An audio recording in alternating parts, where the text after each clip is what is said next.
Welcome, welcome, welcome. Thank you for joining us. Thank you for joining wherever you are joining from. I appreciate you.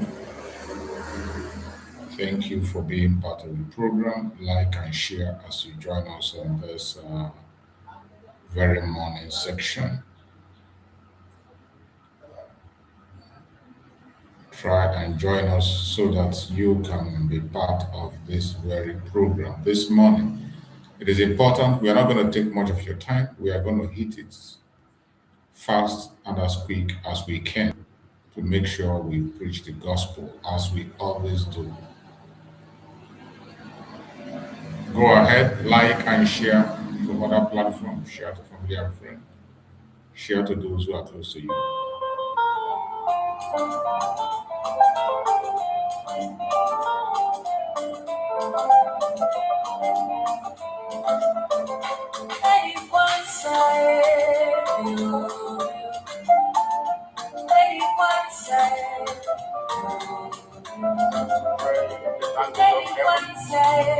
The very oldest language on the face of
But you know what?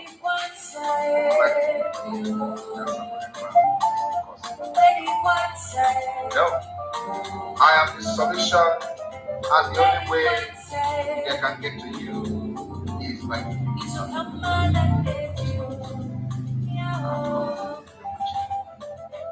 after I come Biafra. Biafra will know the importance of freedom. If I miss thank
very oldest language on the face of this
But you know what?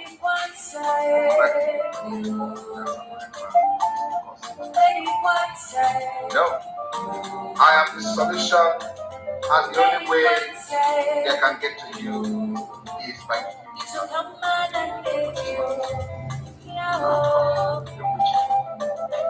after I come Biafra will know the importance of freedom in 5 years. Thank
You're welcome, you're welcome, you're welcome. Like and share to other platforms if you have not done so. Invite someone to join us on today's program. Very important as you join, you like and share so that we can reach out to people that need to be reached.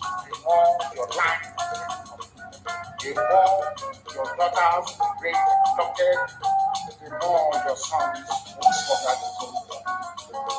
And under one Nigeria, there is nothing you can do about it. Absolutely nothing. Because one idiot that the group will rise up and say, oh no, this one Nigeria, there is crime everywhere. Haven't you heard about Zamfara? Haven't you heard about Katsina? There is crime everywhere. That is the crimes you have in the north, the insecurity you have in the north is as a direct consequence of their own actions. They look Al-Qaeda in the Nigeria, ISIS in West Africa, Boko Haram, foreign herdsmen, bandits, who brought them to Nigeria?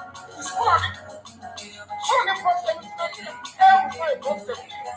What the government brought them in? Are you them and dumb and stupid? When you come out and you prevent those who are one Nigeria, go and go where would the boundaries of Biafra begin? And I ask the food, where is the boundary of Nigeria begin? People from Nigeria come in and go and the like. Most of these people are from Nigeria. They are building a pipeline to Nigeria. They are building a rail line to Nigeria. They are building roads to Nigeria. share. You are not where the money comes from. This is Biafra man. We don't have the infrastructure. But you're getting our money. Come to our hand. Come to everybody. You are great. Come to get the money, and now you are using the way to get, and you want me to be happy. Clap for your hands. Nothing to you now that you are saying. You come to our land, take our house, take our gas, mama, we have to take our VAT, our tax. You are now thinking a road from Katsina to Edo.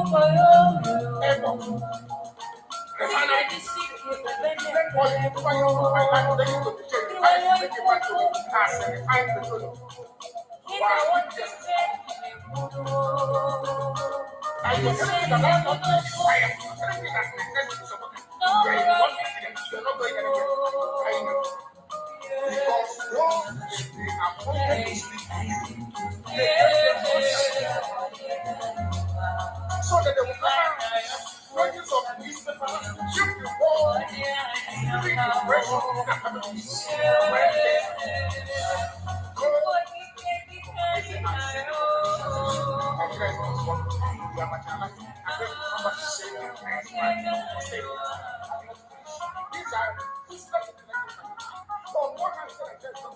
You're marginalized, you're being discriminated against, you're suffering, they're killing you, and you come back to the same place and say, Nigeria must be one. And Nigerians got together to say they want to be part of this useless contraction. That's entirely their business. I'm a Democrat, I'm subscribing. But have you asked yourself this question? Why is it that all those asking you to remain in one Nigeria has something to gain from Nigeria, or they have benefited in the past? Nothing more. I saw the letter about happening to President Biden. You need to back and say, come and help us fight that.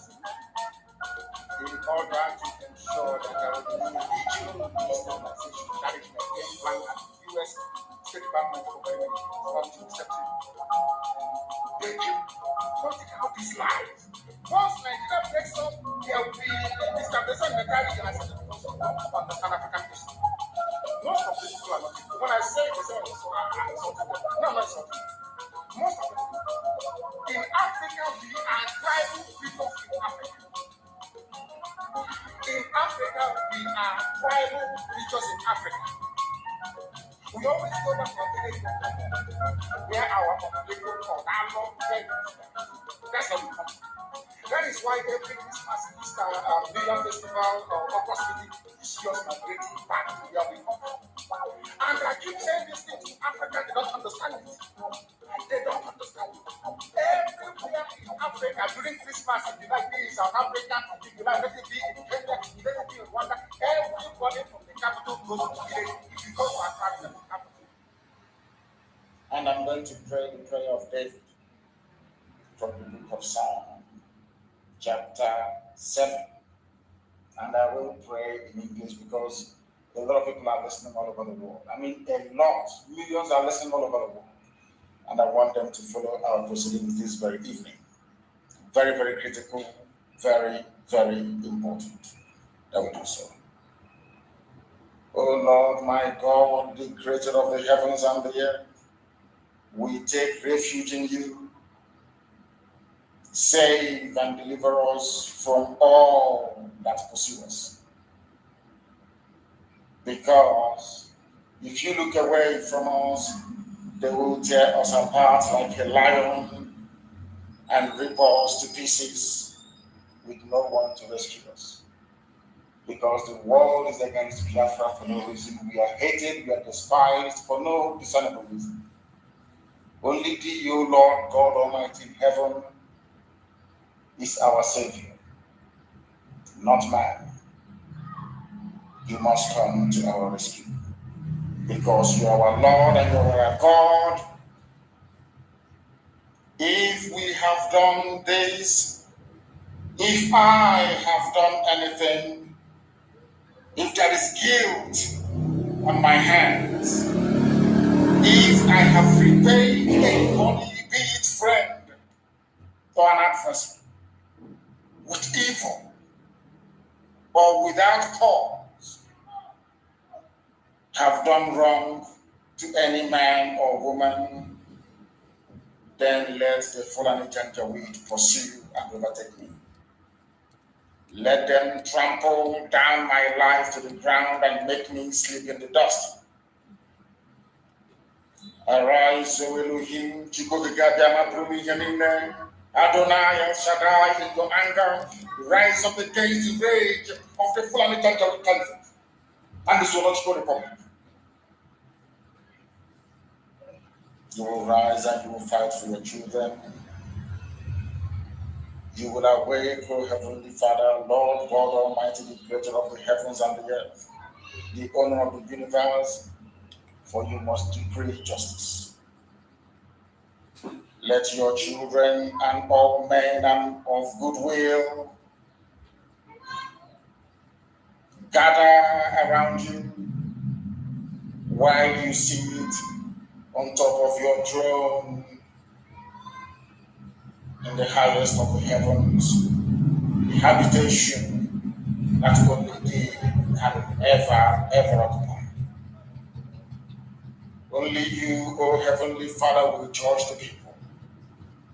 You will vindicate me, O Lord. You will vindicate IPOB.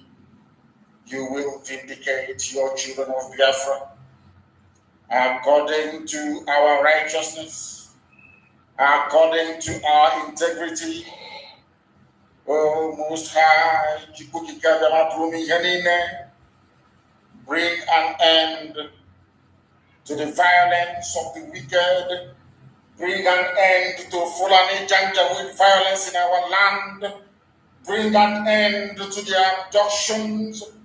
Bring an end to their kidnappings. Bring an end to their extrajudicial slaughter of the innocent. Bring an end to their forced conversion of Christians into Islam. Bring to an end their mediocrity. Bring to an end their senseless feudal. Bring to an end their evil and their deception.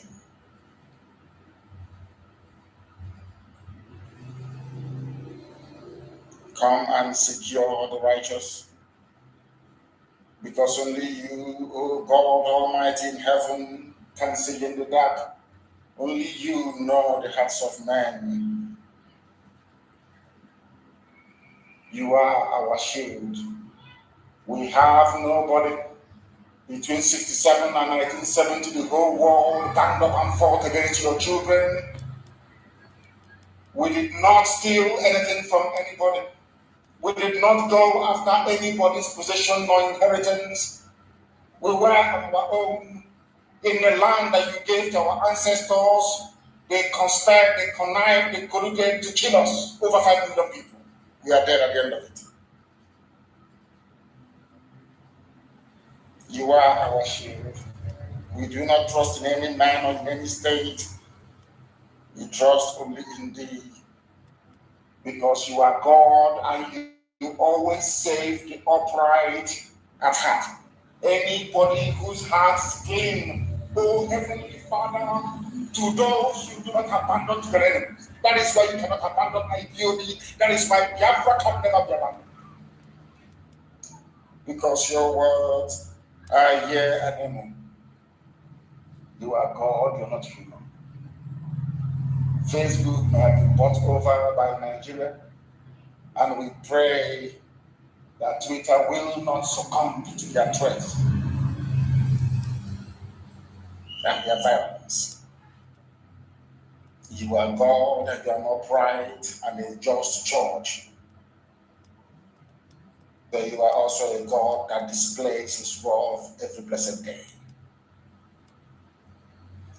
If Fulani Janjaweed do not relent in what they are doing, if the Fulani Caliphate continues to pursue this scorched earth policy of abductions and murder and mayhem, then you, O Lord God in heaven, you will sharpen your sword, you will bend and string your bow, you will prepare your deadly weapons, you will make ready your flaming arrows, Whoever is pregnant with evil conceives trouble and gives birth to disillusionment. That is what is happening in this so-called Nigeria. Nigeria is pregnant with evil because it conceived trouble and it has now given birth to disillusionment. All the holes that the Fulani Janjaweed are digging for us into that pit, they are falling into one after the other. The trouble that they have caused will always rebound on them. Their violence will come down on their own heads. O Heavenly Father, for we shall give thee thanks always, all the days of our lives, because only thee is righteous. We shall sing songs of praise unto your holy name, O Most High. For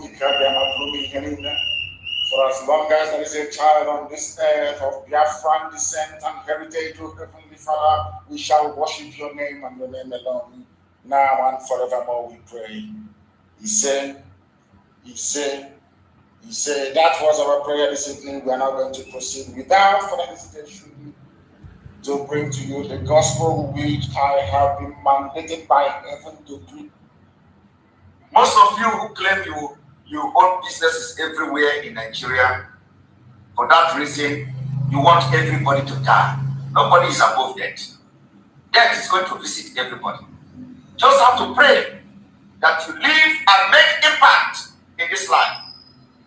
The impact that matters now, as far as Nigeria is concerned, is not the impact to make people millionaires. It is impact to make people to be alive. It is impact to make people to feel secure. It is impact to make people feel they are free. That is the biggest impact you can make.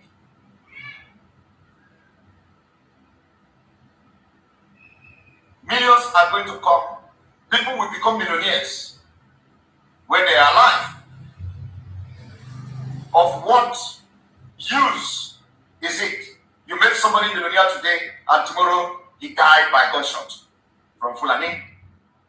Of what use will it be to the society? You pick up somebody and send him abroad and he come back to Nigeria and police will kill him. It's happening every day. Why do you want to continue to be part of a country like that?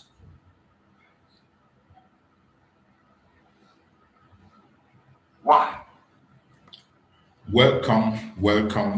Thank you for joining us again this very morning, wherever you are joining, morning, evening, afternoon, according to your time zone. I appreciate everyone that has been able to connect this evening. We are going to go straight to our program without waiting for too long because we have limited time to spend. So if you are part of us today and you eventually join this program, I appreciate you and I thank you for being part. The only thing you have to do is that as you join, even if it is one person, like and share the program to one other person. When you share to one person, that person will share to another, that person will share to another. Before you know it, we will get a full house. As you know that this is a new platform, our backup platform, because our main platform has been hijacked. So we will continue to broadcast on this backup platform until we are able to recover our main channel. So wherever you are joining from, like the program, share it to all your platform, share to family and friends. Don't keep this message to yourself. It is important. Make sure you share it and bring somebody to listen the same way you are listening. It is very, very important. In this platform, we do not come here to instigate violence. We don't come here to preach hate. I do not come here to attack people or individual or any race or religion.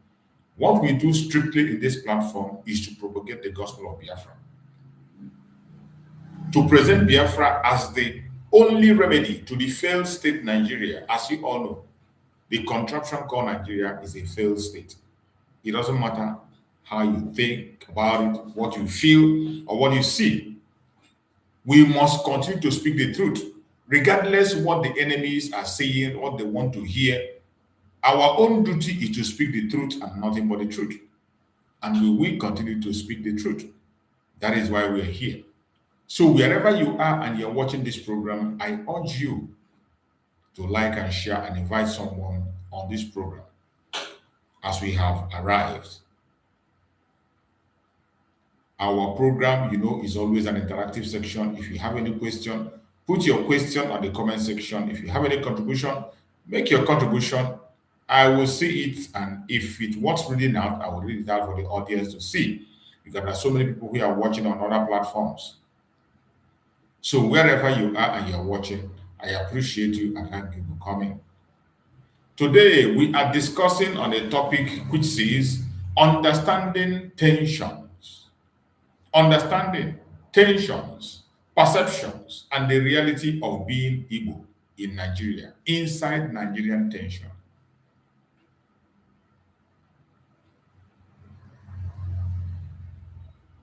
This very topic we are going to discuss could be very emotional. It could be very emotional, but I want us to keep our emotions aside and go into the discussion. No matter how difficult it is, we must talk about it. Being an Igbo man in Nigeria is not an easy task. It's not a walk in the park. For you to be an Igbo man, an Igbo Biafran in Nigeria is not a walk in the park.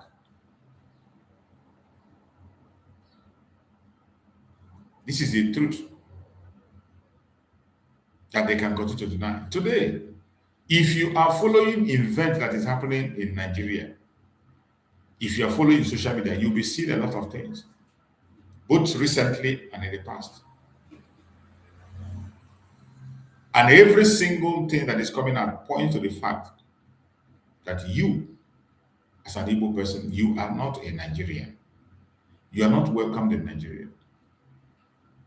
In as much as we are trying everything we can to force ourselves into it, we are trying our best to make ourselves part of it. We try everything we can to see that we are accepted in that very contraption. But yet, it has seemed almost impossible. But are we going to chicken out because of that? No, we won't run away. We are not going to surrender. We're not going to give up our rights. We're not going to give up our birthright because of that. We will continue to speak and pursue our quest for freedom. One of the reasons why we will never stop, we'll continue to ask for freedom, is for the fact that we are not welcomed in Nigeria. The Igbos are not welcomed in Nigeria. It doesn't matter how you want to paint it. The Nigeria we are talking about that you and I know it has ended. Even though people continue to pretend that it's something still called Nigeria, it has ended. But no matter how they pretend, we will continue to follow them and expose their lies. We will continue to expose their blackmail. We will continue to expose their false informations. So this morning, this topic is going to dwell mainly on understanding tensions, perceptions, and the reality of being Igbo in Nigeria. Understanding tensions, perceptions, and the reality of being Igbo in Nigeria. The Nigerian tension. We will try as much as possible to talk about this issue, no matter how emotional it is. And I will urge you to keep your emotion aside. Let us focus on the reality and talk about this issue because it concerns us. This is not just another broadcast. This is not just another conversation that you jump in and jump out. This morning, we are stepping into a topic many people are afraid to touch. This very topic, Many people are afraid to talk about it. The danger the Igbos face in Nigeria, how risky it is to be a Nigerian, how the Igbos are not wanted anywhere in Nigeria.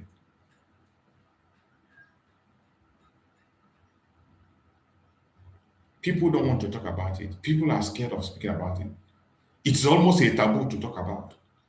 They just want you to pretend all is well and continue to accept slavery. But we will not.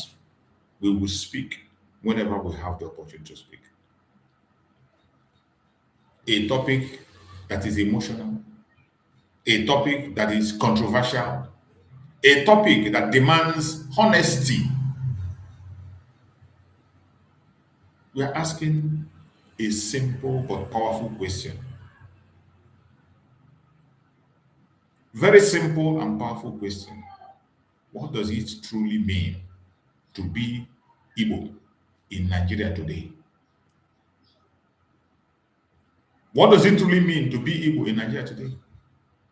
Every single day, it is becoming much more difficult and much more terrible than they can ever imagine. Every day. What is happening in Nigeria shows you more of the evidence of what we are saying. But the most painful part of it is that the Igbos themselves, most of them are not learning their lessons. They are not learning their lesson. In the midst of this very situation, there are still some Igbo Biafrans who are bent on destroying everything that has to do with their own identity.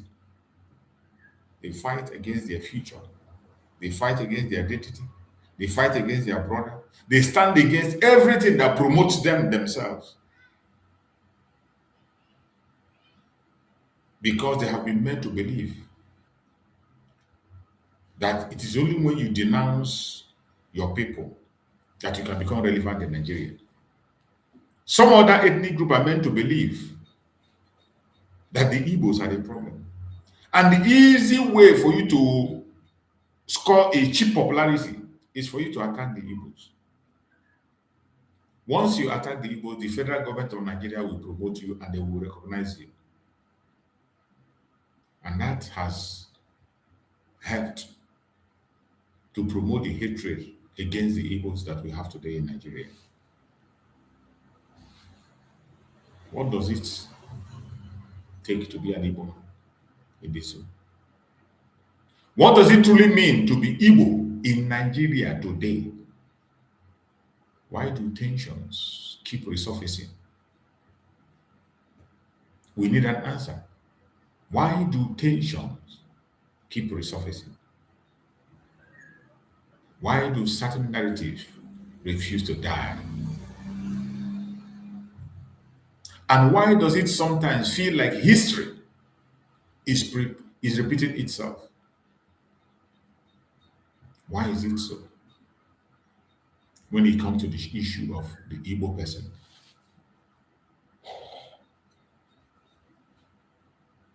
Why does it sometimes feel like history is repeating itself? Wherever you are watching this program this morning, be patient. Just hang on. No matter how difficult it is, hang on. Stay with me. Because what we are about to discuss may challenge what you think you know. What we are about to discuss may challenge what you think you know. So pay attention. No matter whichever angle you are coming from, pay attention. Nigeria is a nation of many identities, different cultures, different languages, different histories. And among these identities, the Igbo people have long stood out, known for resilience, enterprise, adaptability, and ambition. We stand out.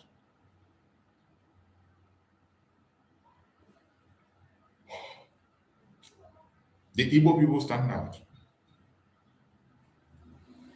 From commerce to education, from innovation to diaspora influence, the Igbo story is one of survival and growth. That is what our story is all about. Survival and growth. But here is the question. Why does success sometimes attract suspicion? Why is it that every time we are being suspected because of our success? Why does success sometimes attract suspicion? In most cases. Why?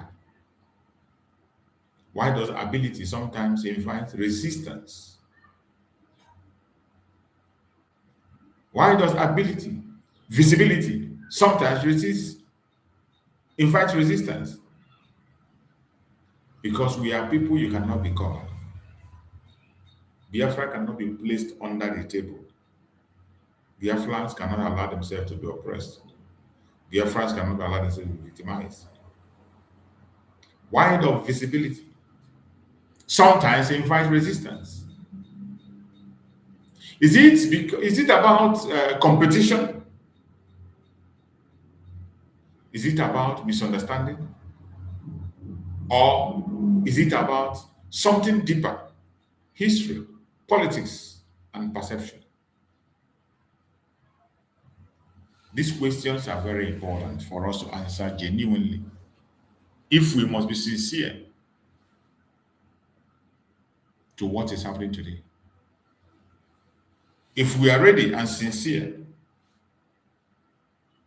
we must answer these questions and answer them genuinely. Answering them is not enough, but answer them genuinely. Why does visibility sometimes invite resistance?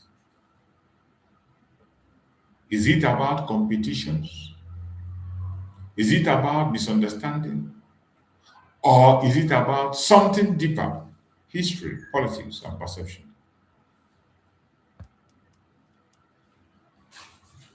To understand today, we must look back. To understand the future, we must look back. To understand today, we must look back.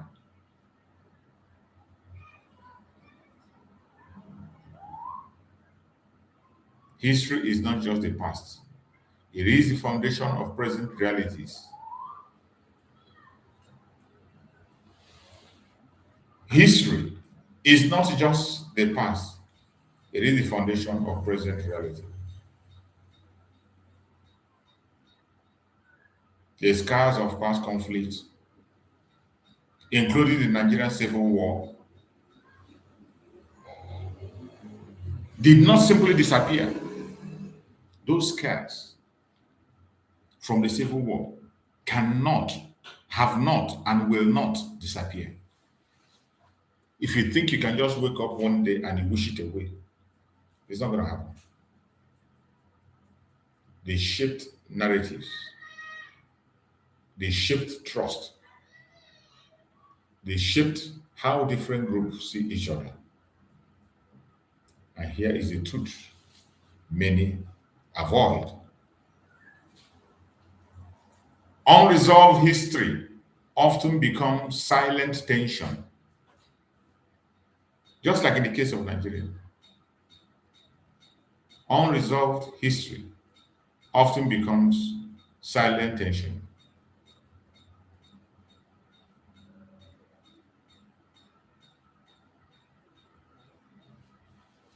We must continue to do what we have to do. We must continue to learn from the past. We must continue to revisit history. When people feel unheard, when people are not acknowledged, when perspectives are dismissed,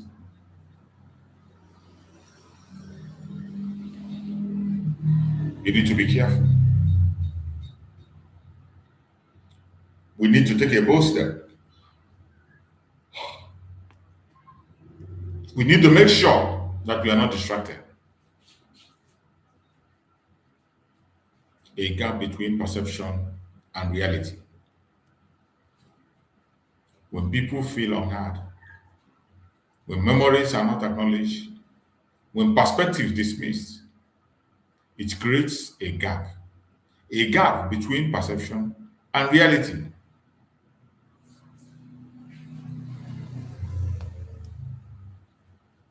Now let's confront a difficult issue. But no matter how difficult it is, we must talk about it. A difficult issue, perception. Some people see the Igbos as dominant in business. Others see them as overly ambitious. Some even misunderstand their drive as threat.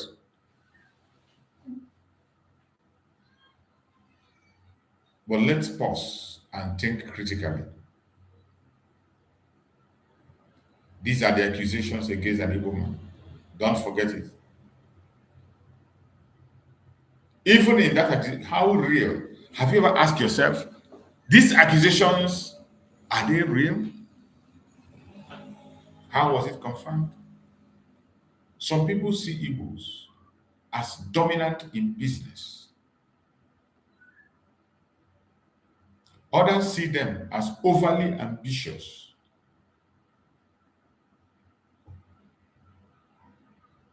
Some even misunderstand their drive as threat. But let's pause and think critically. Is ambition a crime? Answer me. Is ambition a crime? Somebody being ambitious, is that a crime? Is hard work sometime? Is hard work something to fear? Do you have to be afraid of a hard work? When you see somebody who is hardworking, you get agitated and become afraid of him. Is it right? Or is it something to learn from? Definitely, it is something to learn from.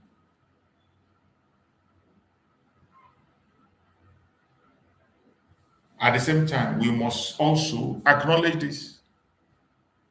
Not every experience is the same for everybody. Some Igbos feel marginalized, some feel targeted, some feel misunderstood. The insecurity in Igbo land today is purposely put in place to destabilize our land. And we will not allow them to succeed. Others feel integrated and successful. So the reality is not one dimension. It is a complex. It is layered. It is human. That is it. There are so many beliefs on this very. What is happening to an Igbo man?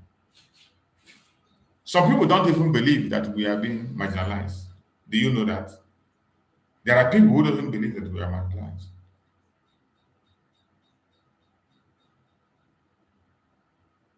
There are people who don't believe that, yes, we are marginalized. But regardless of what they believe, we have to continue to speak out and never to be silent.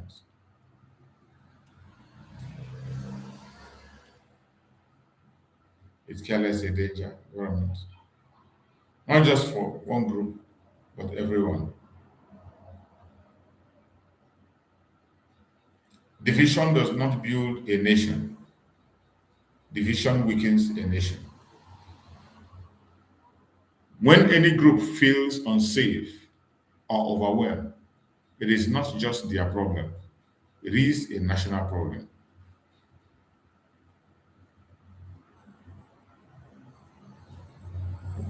When a group feels unsafe or unweakened,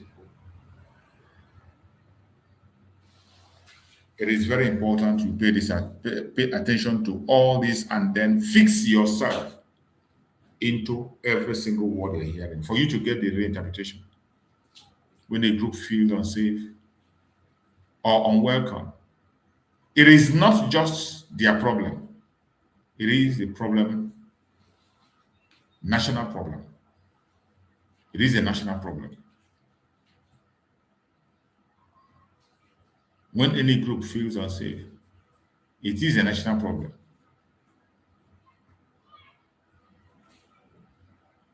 It is not just their problem. It is a problem that concerns you, concerns me. It is a national problem because instability in one part of Nigeria could mean instability in every other part. That is why we must not joke with the stability of our region. The danger is not identity, the danger is how identity is used.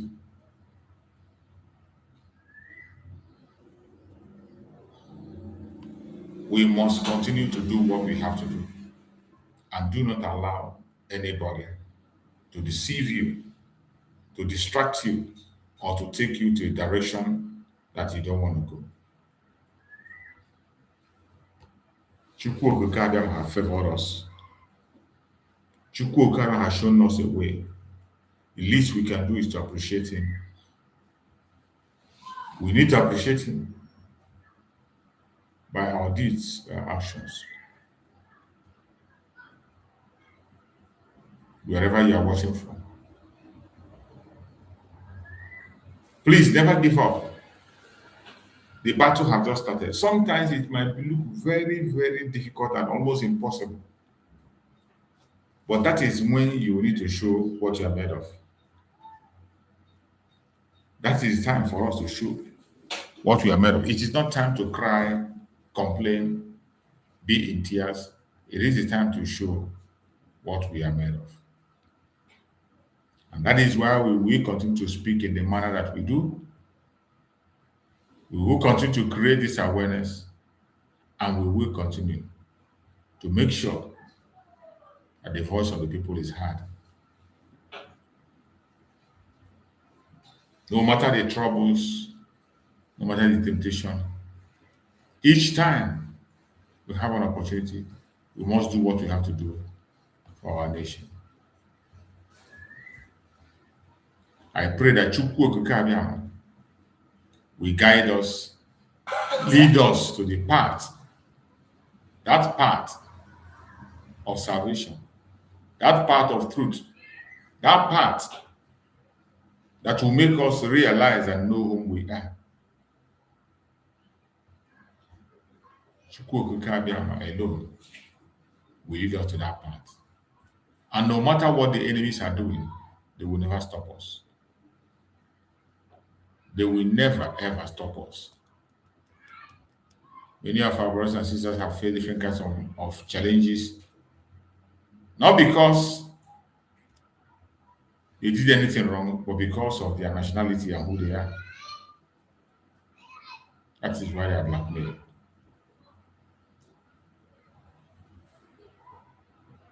May Chukwu Okike Abiam continue to guide and protect us and lead us to that path through which we can be able to regain our freedom. We will never give up, and I urge you to stand firm and don't give up.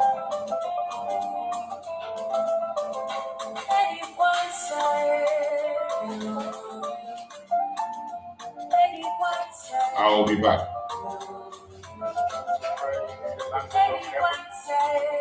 The very oldest language of the face of this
But you know what?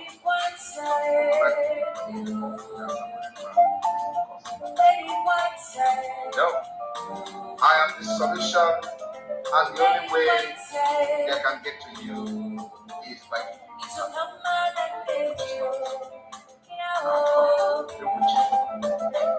after I belong to Biafra will be free. Biafra will know the importance of freedom.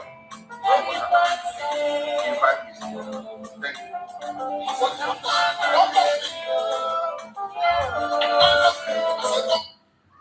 This very music has a lot of meaning. That is why I use it on my program. Some of you might not know why I use this very music on my program. I use it for a certain reason. Izukamma na nneji. Izukamma na nneji. Izukamma na nneji. There are a lot of things that are happening today against us in the Zoological Republic. And the reason they are succeeding on all those things is because they are using us against us. They are using us against us. Some of us have allowed the Janjaweed to penetrate us today. Because of what you want to eat, because of what you want to drink, you gave yourself up. You gave yourself up. It is very, very sad and very disturbing.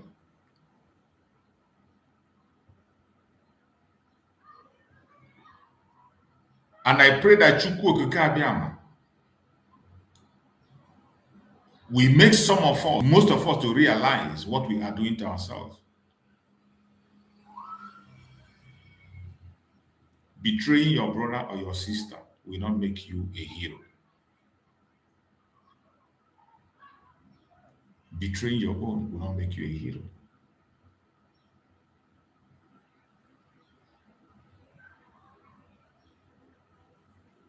The instability in our land today is caused by the Zoological Republic.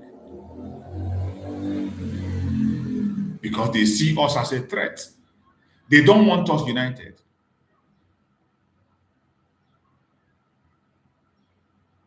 Instability is one part.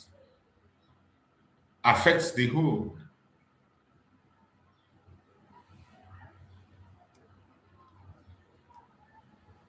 When any group feels unsafe, unwelcome, it is not just their problem, it is national issue. But is Nigeria willing to address it? No. What every other person is facing today, we have faced it first.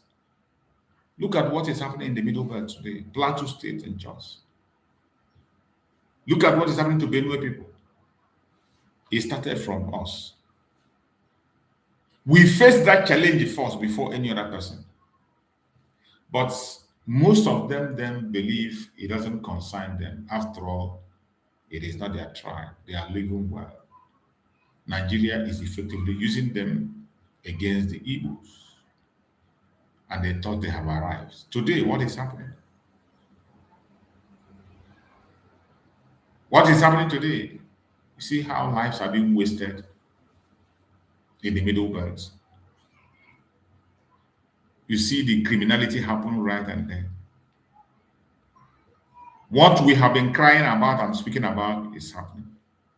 And yet, when some of these people come, they look at us, they say, we are too proud. They call us domineering, that we want to dominate them. Today, a group is dominating the entire nation and nobody is saying anything. It is sad. It's sad.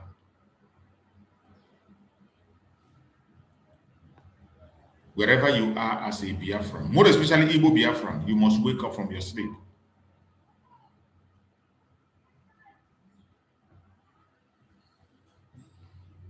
They have been using their media narratives against us.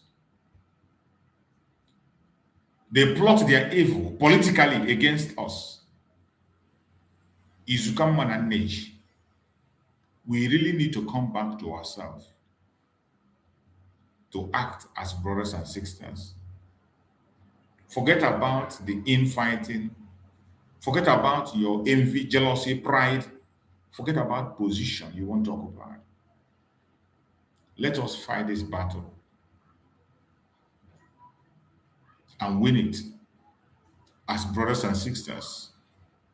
Makani Zukam Mananej.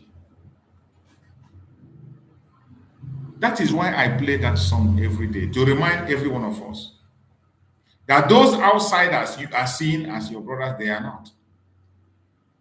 Those outsiders you are seeing as your confidants, they are not. Aguirre tried it and he saw how he ended up.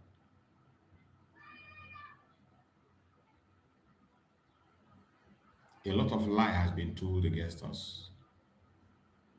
Let's talk about influence. Media, narrative influence. Political rhetorics against us. Social media amplification of different kinds of evil against the Biafran people, mainly the Igbo people. This is what have helped to shape how people see us. It has helped to shape how people see us, what people think about us, what people feel about us. Media narrative, political rhetorics, social media amplification. These shape how people think. Sometimes stories are exaggerated. Sometimes they are incomplete. Sometimes they are designed to divide. That is what we see in Nigeria every day. There are many people today that hate an Igbo man, not because they have had any transaction with an Igbo man. They have never been a friend to an Igbo man. They have not done any business with an Igbo man. They are not married to Igbo, and we never married to Igbo. And yet, when they hear Igbo, they hear Biafra, all their veins in their body will stand up. They get agitated.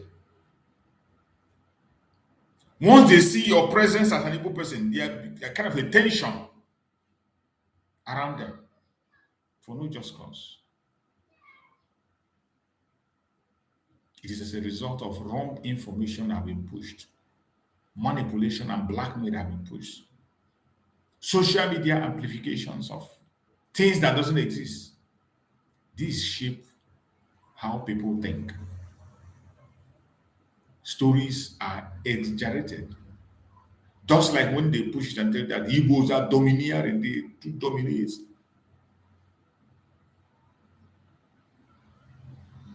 One of the common language they use is say Igbo sense. So you want an Igbo man to be senseless, right? They want you to be senseless.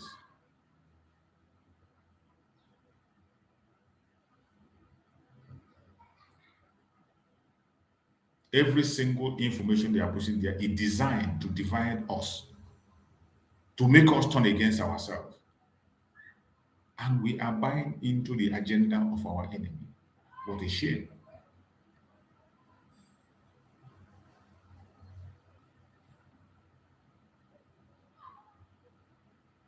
And in this very division and amplification of media, whatever battle against us, this is where you watching must be careful. Social media amplification of things that doesn't exist. You that is watching me, this is where you must be very careful. Many things are over exaggerated. Many informations are incomplete.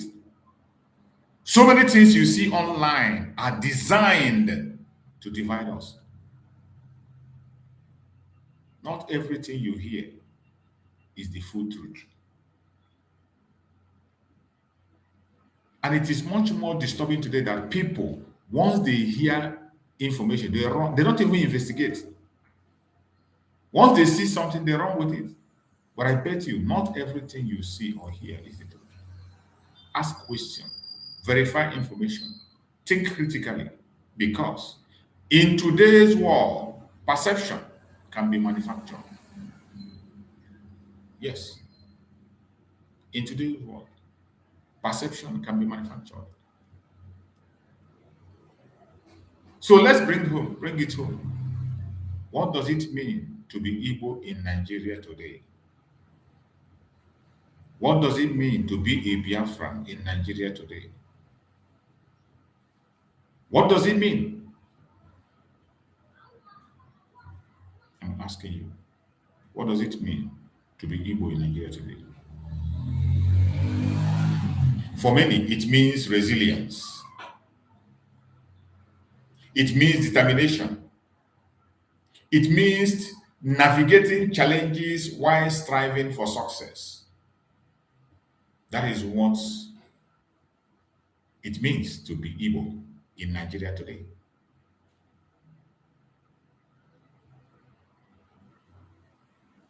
It is important we say it the way it is so that the world will hear us and understand why we are going the path we are going, why we are acting the way we are acting, why we are making the request we are making.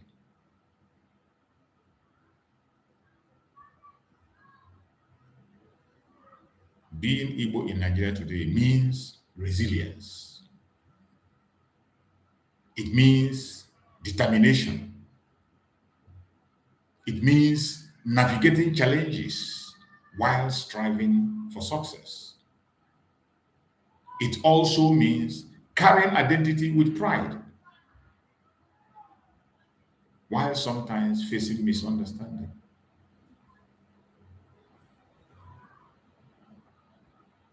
While they misunderstand you, misquote you, call you names, you must always carry your identity with pride as an Igbo person. What we are facing is not ordinary. But it is what it is. We must continue. Here is the deeper truth. Identity should never be a burden. It should be a strength. No one should feel unsafe because of who they are. Nobody should feel unsafe simply because of who they are, because you're an Igbo man. You are afraid. Everywhere you go, you are scared. You are not safe. You can't move about. You can't travel around the road. You can't travel by air. You can't access certain information. You can't access certain positions. You can't go to certain places. No one should feel unsafe because of who they are. Just like the situation in Nigeria today that have now metamorphosed into Christian genocide, it started with the Igbos. I say it over and over. When it was happening to the Igbos, they refused to resolve it. Nobody wanted to talk about it. Today, it has metamorphosed into something that affects everybody that calls himself a Christian, regardless your religion, regardless your location, regardless your tribe. But when it was happening to the Igbos, nobody spoke about it. Nobody wanted to talk about it. Everybody pretended they're not hearing or seeing it, but that didn't stop us. And that will not stop us. As for me, I am doing the little best I can. But where the pain comes is that even your brother you think you can confide in, sometimes they are the one that will bring you out for that. Look at the case of Mazen Nandekan today. The people who are calling for the head of Mazen Nandekan are Igbos. Other tribe are even praising him. Other tribe occasionally they remember him. But look at those who are on the opposing side calling for his death openly are Igbos. Very few of them, by the way.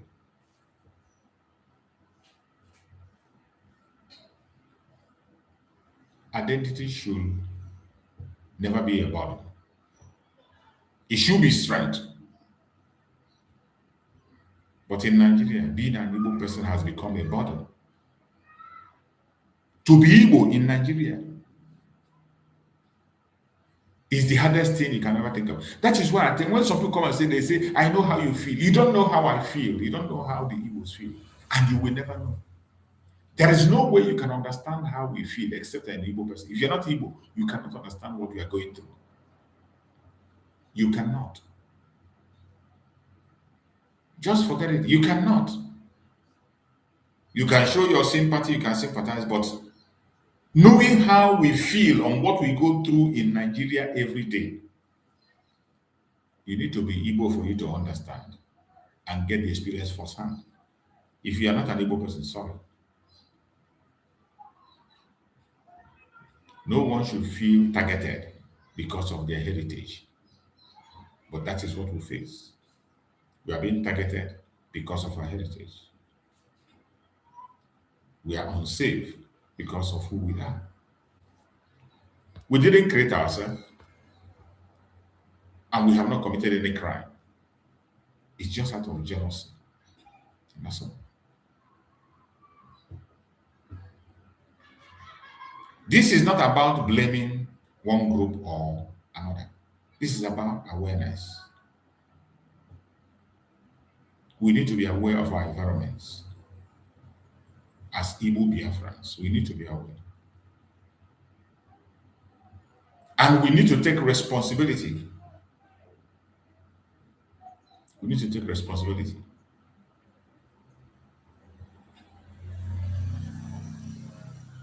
At the same time, it's also to open the eye of other regions, other tribes in Nigeria, other ethnicities in Nigeria, not just in Nigeria, across the world, is to create awareness of whom we are and what we are going through. It is about responsibility. Every Nigerian, regardless of tribe, has a role to play. You didn't do it when you were supposed to do it, and today every one of you is paying the price. Those who said Biafra will not stand, who fought in the forefront against Biafra, where are they today? They are facing the same challenge.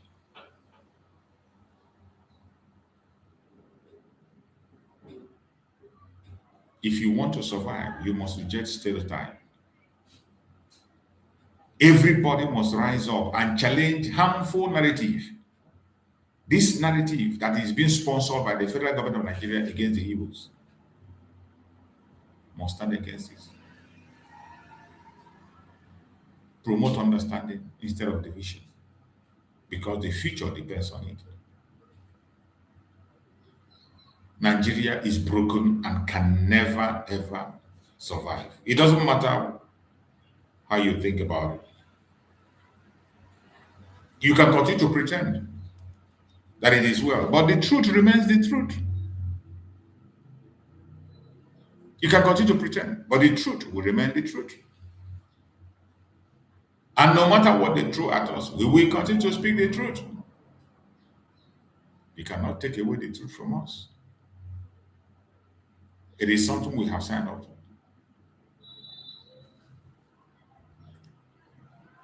What is happening in Nigeria today cannot be compared to anything. And we are asking the United States to get in as soon as possible. I don't know what they are waiting for. How long are you going to wait? Every day it is one speech or the other. For how long are we going to be hearing promises and speeches? For how long? For how long are we going to be hearing promises and speeches?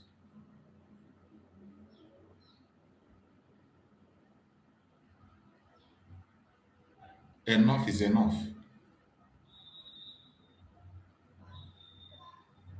Report that we presented to the White House was It is time for our voice to be heard.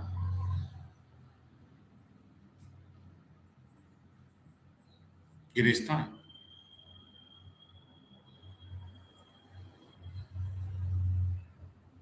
So wherever you are watching this video from, I urge you to stand firm and stand strong. We must continue to speak no matter how difficult it is. This is a very challenging time for so many of us. But that will not make us to walk away. We will continue to speak when we have to. And we will continue to call the attention of the United States. They have the first-hand information. What are they waiting for? Look at just a few days ago what happened in Plateau State. It is not going to stop. If you think it's going to stop, it's not going to stop. Instead, it is going to increase. There is going to be more problem. There is going to be more attacks. And the United States, no. Then I say, what are they waiting? Enough of the speeches. Every time we hear speech, we hear speech. For how long are we going to be hearing these speeches? Congressman Brandon Moore of West Virginia is a member of the House Appropriations Committee and has been warned about this escalating violence against Christians in Nigeria. Thank you for joining us. thanks for having me. Appreciate it. You've presented an official report to the White House. You've handed over solutions. Here's how we can end this Christian persecution. So walk us through what you think needs to be done. Well, so this report that we presented to the White House was pursuant to the president asking myself and Chairman Tom Cole, the House Appropriations Committee, to investigate this Christian persecution and what I've been calling a genocide in Nigeria that's been going on. So we went to Nigeria. We went there. I saw it firsthand with my own eyes, the tragedy and horror that's unfolding. You went to Nigeria and you saw things firsthand. What are you waiting for? I don't understand. What is the United States of America waiting for? You claim you are collaborating with Nigeria. And since then, since the Christmas bombing, terrorism have increased in Nigeria. Deaths have increased. Why are you still waiting?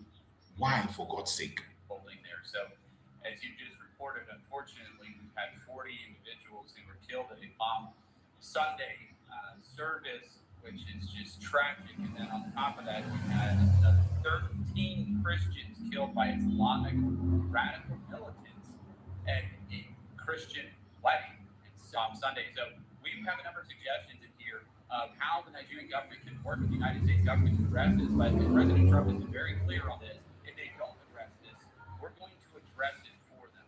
Now, we'd like to do that in cooperation and coordination, but if they don't do that, if they don't step up to the plate here, we're going to start to take the lead on this. Now, currently we have 200. You are saying that if they do not do anything, now you're going to start to, you better begin to take the lead. I don't know what the United States is waiting for. That if they don't do anything, you are going to take the lead immediately if truly you want to save life in Nigeria. If you want to save the innocent, take lead immediately. Intervene, don't wait. A lot of life have already been lost. And you have confessed by yourself that Nigeria will never do anything. What is the United States of America waiting? Donald Trump, what are you waiting for? When an issue has to do with the black people, it's always slow and sluggish. Well, I don't blame people because to save a black man sometimes is difficult. The same people you want to save will fight you. You know that some Christians are even going to the United States to testify that there is no Christian genocide. Christians are going to testify, including Igbo people testifying against themselves. Just like he saw them in Finland testified against Martin Simon Ekpa. The same people he was trying to save. Abomination of the highest order. I pray that Chukwu Kabiam will help and save us.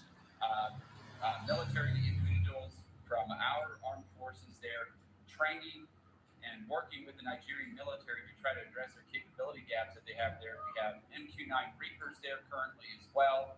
And as you saw, we did have a Tomahawk cruise missile strike just around Christmas in Nigeria to try to address ISIS and Boko Haram, which also operate in that country largely unfettered, which is a terrible, terrible situation. But look, Nigerian government has been trying to make some steps for this, but they're not doing it fast enough. Things aren't happening quick enough, and these things keep happening. So something's got to give here. So when you hear all these things, the kind of awareness that the United States has already, and yet they are waiting, and I'm asking, what are they waiting for? It is long overdue to take action on Nigeria. Long, long overdue. And something had to be done now. Something has to be done. They have people on the ground who has witnessed what is going on firsthand. When I first arrived in Nigeria, I arrived in bushes in Bianco, people being killed right by military barracks and checkpoints. Ezekiel was burned and 50 people killed. Since my time in Nigeria, I cannot come here and not experience killing. This guy is an NGO, working for an NGO, Christian NGO, helping people that are in trouble in Nigeria. Do you know that they are calling for his arrest? A man who has come all the way from the United States to help the poor, to help those who have been persecuted, who have lost their home, who has helped to build so many homes. But today, the same people he came to save, they are calling for his arrest. The Islamic section are calling for his arrest. The militants are calling for his arrest. And what does that show? That shows that we are not one people. Nigeria is not one and can never be one. You have refused to acknowledge what the Biafrans have been saying for a very long time. For one reason or the other, for economic interest more especially, you don't want to speak about the issue of Biafra. But you cannot run away from it. For how long will you continue to pretend that all is well? For how long? How long will this pretense last? How long more will you pretend?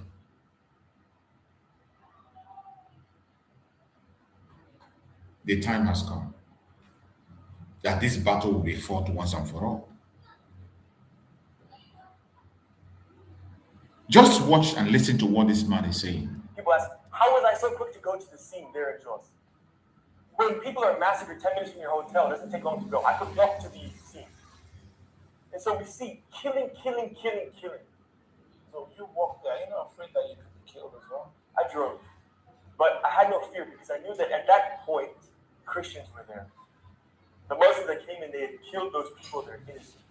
And I knew that the scene was still tense, but it was calm because I knew that it's nowhere to happen. You have 500 Christians sitting there together. These attacks are clearly planned. It's not just simply ambushing and killing one people or two people, but when you look at Barkenheim, you look at Bukos, in the village when they attack the Christmas Eve, you have thousands of fighters that attack in unison, countless villages all at the same time. This is not just some random criminality if someone decides to take their gun that they have with a shotgun, whatever it is, and go to a village and kill somebody. This is war being waged on people. And I know Frank talked about war. If there's no war in Nigeria, what is happening? In every state, you have security forces deployed everywhere. In every state, you have people that are being killed, both Christian and Muslim. And if that's not war, what is war? War is at home right now in Nigeria. Forget talking about anywhere else in the world or Iran or the Middle East.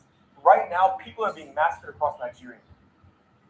Even in Kwara. I was in Kwara to go rebuild Woro village 3 weeks ago. That's why I came to Nigeria. To rebuild for primarily Muslims. The chairman, the governor, security force, they said no.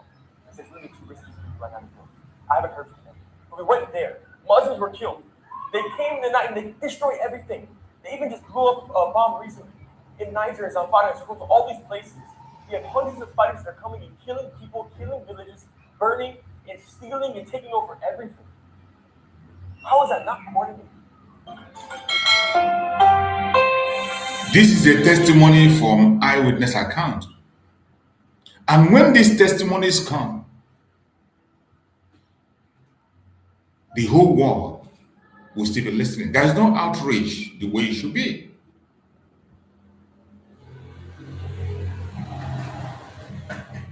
And sometimes, just like yesterday when I was asking my audience to ask themselves, if this thing that is happening in the north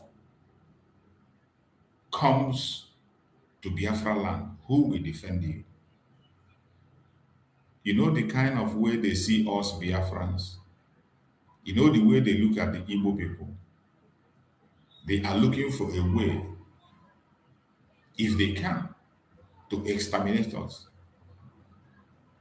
And today we have lost all our defense. I pray that they never come. I pray they never penetrate, because Chukwuokike is still protecting our land. Chukwuokike Abiyama is fighting our battle. Look at the testimony of this. This is a man from the United States helping the Christians in the north. They are calling for his arrest. Going from station to station to grant interview. You can imagine somebody all the way from the United States is concerned, but within that country, people there don't care. You cannot even see the media go to the hotspot to interview people. No, they don't go. The media doesn't go to where these things happen. They only connect to through social media information and all that. What a shame. What a shame. And this is what is happening to them is a cause. And they must have to bear it. I want to share with you another video. You see the tears of a mother who they took the life of his son. This was the woman who was holding his son in his hand until the child had took the last breath. You remember this woman?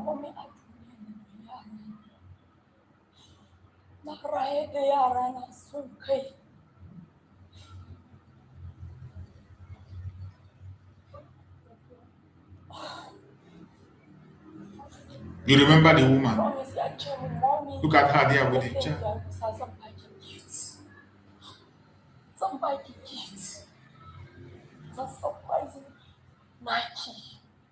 Remembering the promise the son made for him. The promises the son made to her before he was taken out.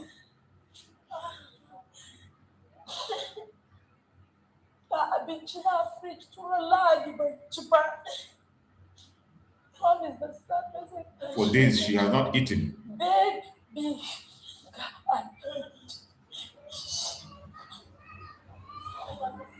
Baby, become a bitch, but to blood.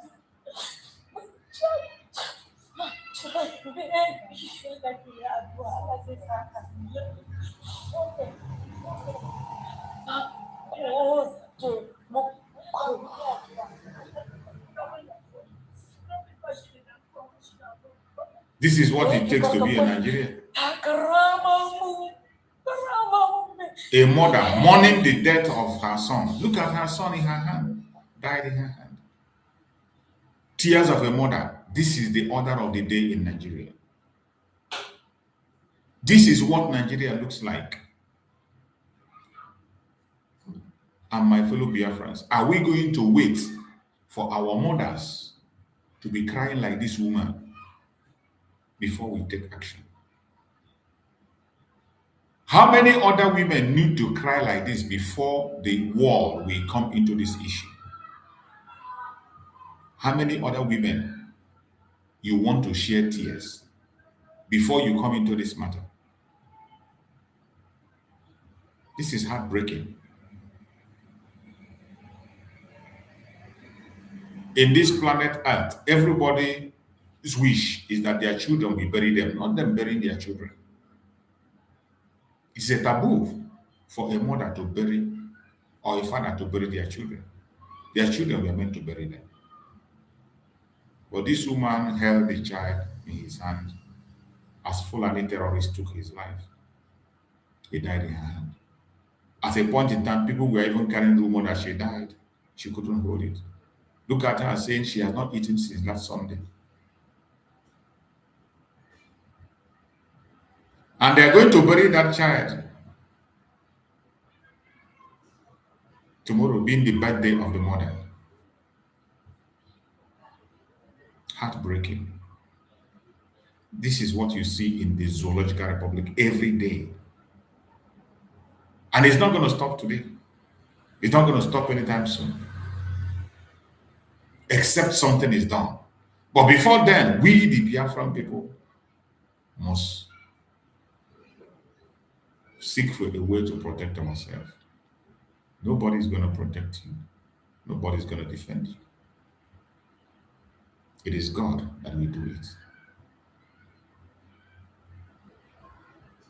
You need to be careful to do your own part. Why Chukwu Okike will do his part? We are not wanted in Nigeria. To be a Nigerian, you can imagine what it means to be a Nigerian, let alone be an Igbo man in Nigeria.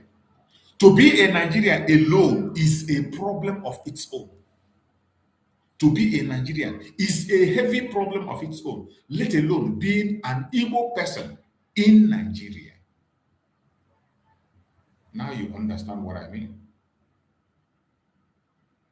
Being a Nigerian, just you being a Nigerian, is a very difficult task on its own. Then let alone being an Igbo person in Nigeria. You will not understand. You won't understand. But Chukwu Okike Abiama will help us and set us free from all this madness that is going on. I have another video of another confession of people telling the world the true situation in that zoo. The real situation. That last more than 24 hours against the government has happened. Look, the president of Nigeria is more powerful than the president of Nigeria. I want you to listen to this explanation. I want you to pay attention to this explanation. Nigeria. Pay close attention to the explanation of this man for you to understand the danger that people are in that zoological republic. You will not understand the danger. Pay attention. When we say Nigerian government is involved in every single attack against the citizens, this is it. And how can you be part of a government that is trying to take your life? How can you be supporting a government that wants you dead? No sensible person does that. No reasonable person supports a government that wants him or her dead. I want you to listen to the message of this guy. Now you understand what we are talking about. That last more than 24 hours against the government has happened. Any insurgents that last more than 24 hours has the hand of the government in it. It was said by a former head of state. And today, you see Boko Haram have lasted for almost 20 years.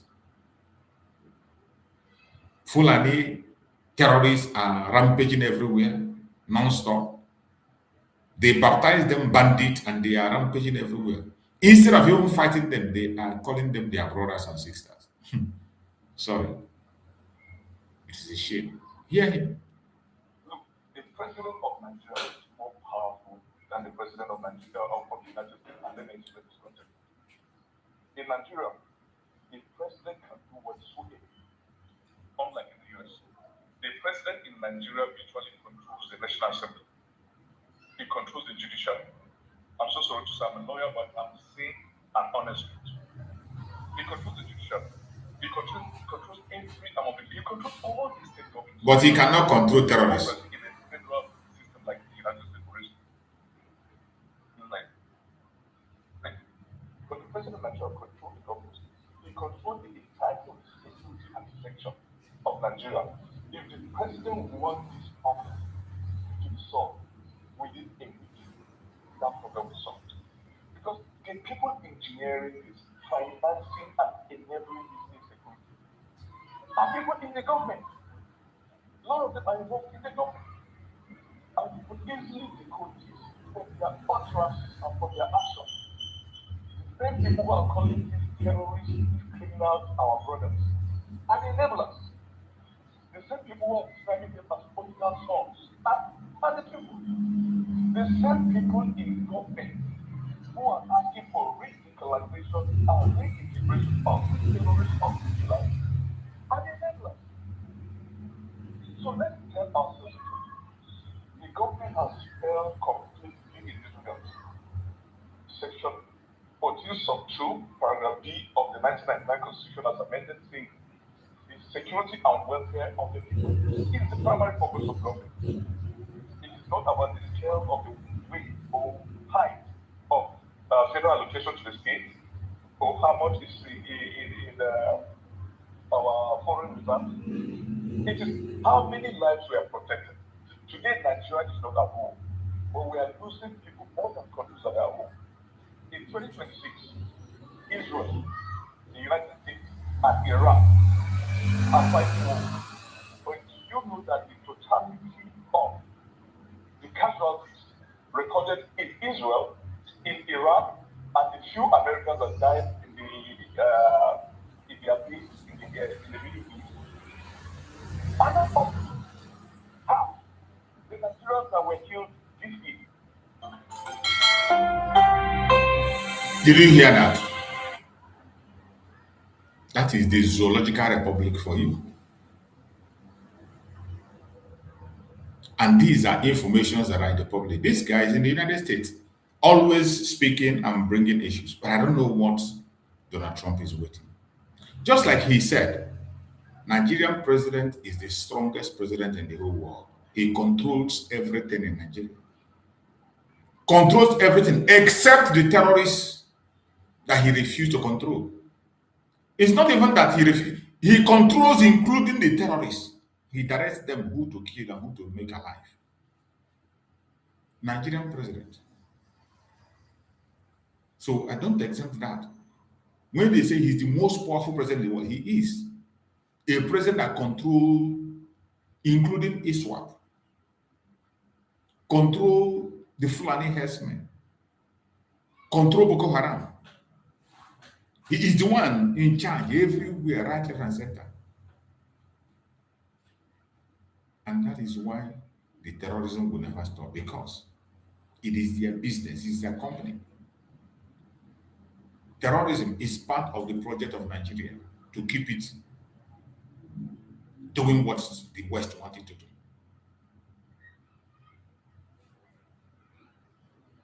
If you think they're going to stop, they are not going to stop. Instead of them stopping, they will make it worse. They will make it worse. Don't expect anything different today. Not tomorrow, not ever. Every single thing in Nigeria is working against its own citizen. Every structure is put in place to work against its own citizen and make sure that it don't succeed. I'm going to play you another video. You will see what somebody faked simply because he bought a SIM card. The SIM card that he bought, that was given to her, a reused SIM card, was a SIM card that was used for kidnapping. And the company gave her that SIM card only to land her in a big mess. I want us to see it inside here. That in Nigeria, if police doesn't kill you, terrorists will. If terrorists doesn't take your life, the military will. If military doesn't, the road will. If road doesn't do so, your neighbors will. Everything around you is a trap, a death trap. Just listen. Let's take this next story that's shocked users online with a woman in Abuja, Titilayo Ibrahim, telling her story of how the police almost threw her in jail for being falsely linked to a kidnapping involving a 50 million naira ransom. Now, this kidnapping had nothing to do with her whatsoever, but in an interview with BBC Yoruba being shared on Tuesday, Ibrahim tells the story of how the police said she was under arrest last October after they patronized her clothing business. All the while, she had no idea that the SIM card that she was using was linked to a kidnapping and murder case. Let's watch. Wọ́n á mú ìwé kan jáde ní méjì kan báyìí. Mo wá rí àwọn numbers mi àti location gbogbo tí mo ti lọ. Wọ́n á ní kí ni mo ṣe kí ló ṣẹlẹ̀. Wọ́n á ní nọ́mbà yìí pé àwọn tí ń track láti last year. Pé nọ́mbà yìí pé ó commit ẹni tó lo SIM card yẹn ó commit crime kan tó ní láti jẹ́ kidnapping and murder. Ó kidnap ẹni yẹn. Wọ́n dẹ̀ gba ransom 50 million naira lọ ẹni yẹn wọ́n dẹ̀ pa. So wọ́n SIM card tẹ̀ ń sọ yìí o. First of all, SIM card yẹn gan sínú fóònù inú Wi-Fi mi ló wà. Mo kàn máa ń connect ẹ̀ mọ́ fóònù mi. And second of all, I just bought the SIM card this year. Ọdún ìmọ̀ra SIM card. So ẹ̀dẹ̀ ní ẹ ti wáyọ̀ láti last year, ṣẹlẹ́ṣẹlẹ́ last year. So along the line, wọ́n gbà mí gbọ́. And during that period, kí má parọ́, ẹ̀rù ti bà mí.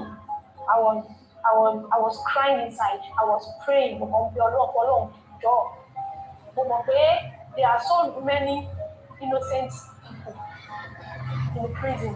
Fún kan tí wọ́n ṣe. That very night, lawyer ni wá sọ fún ọlọ́pàá pé ẹ jẹ́ ká dé network provider office yẹn lọ́jọ́ kejì ká lọ confam.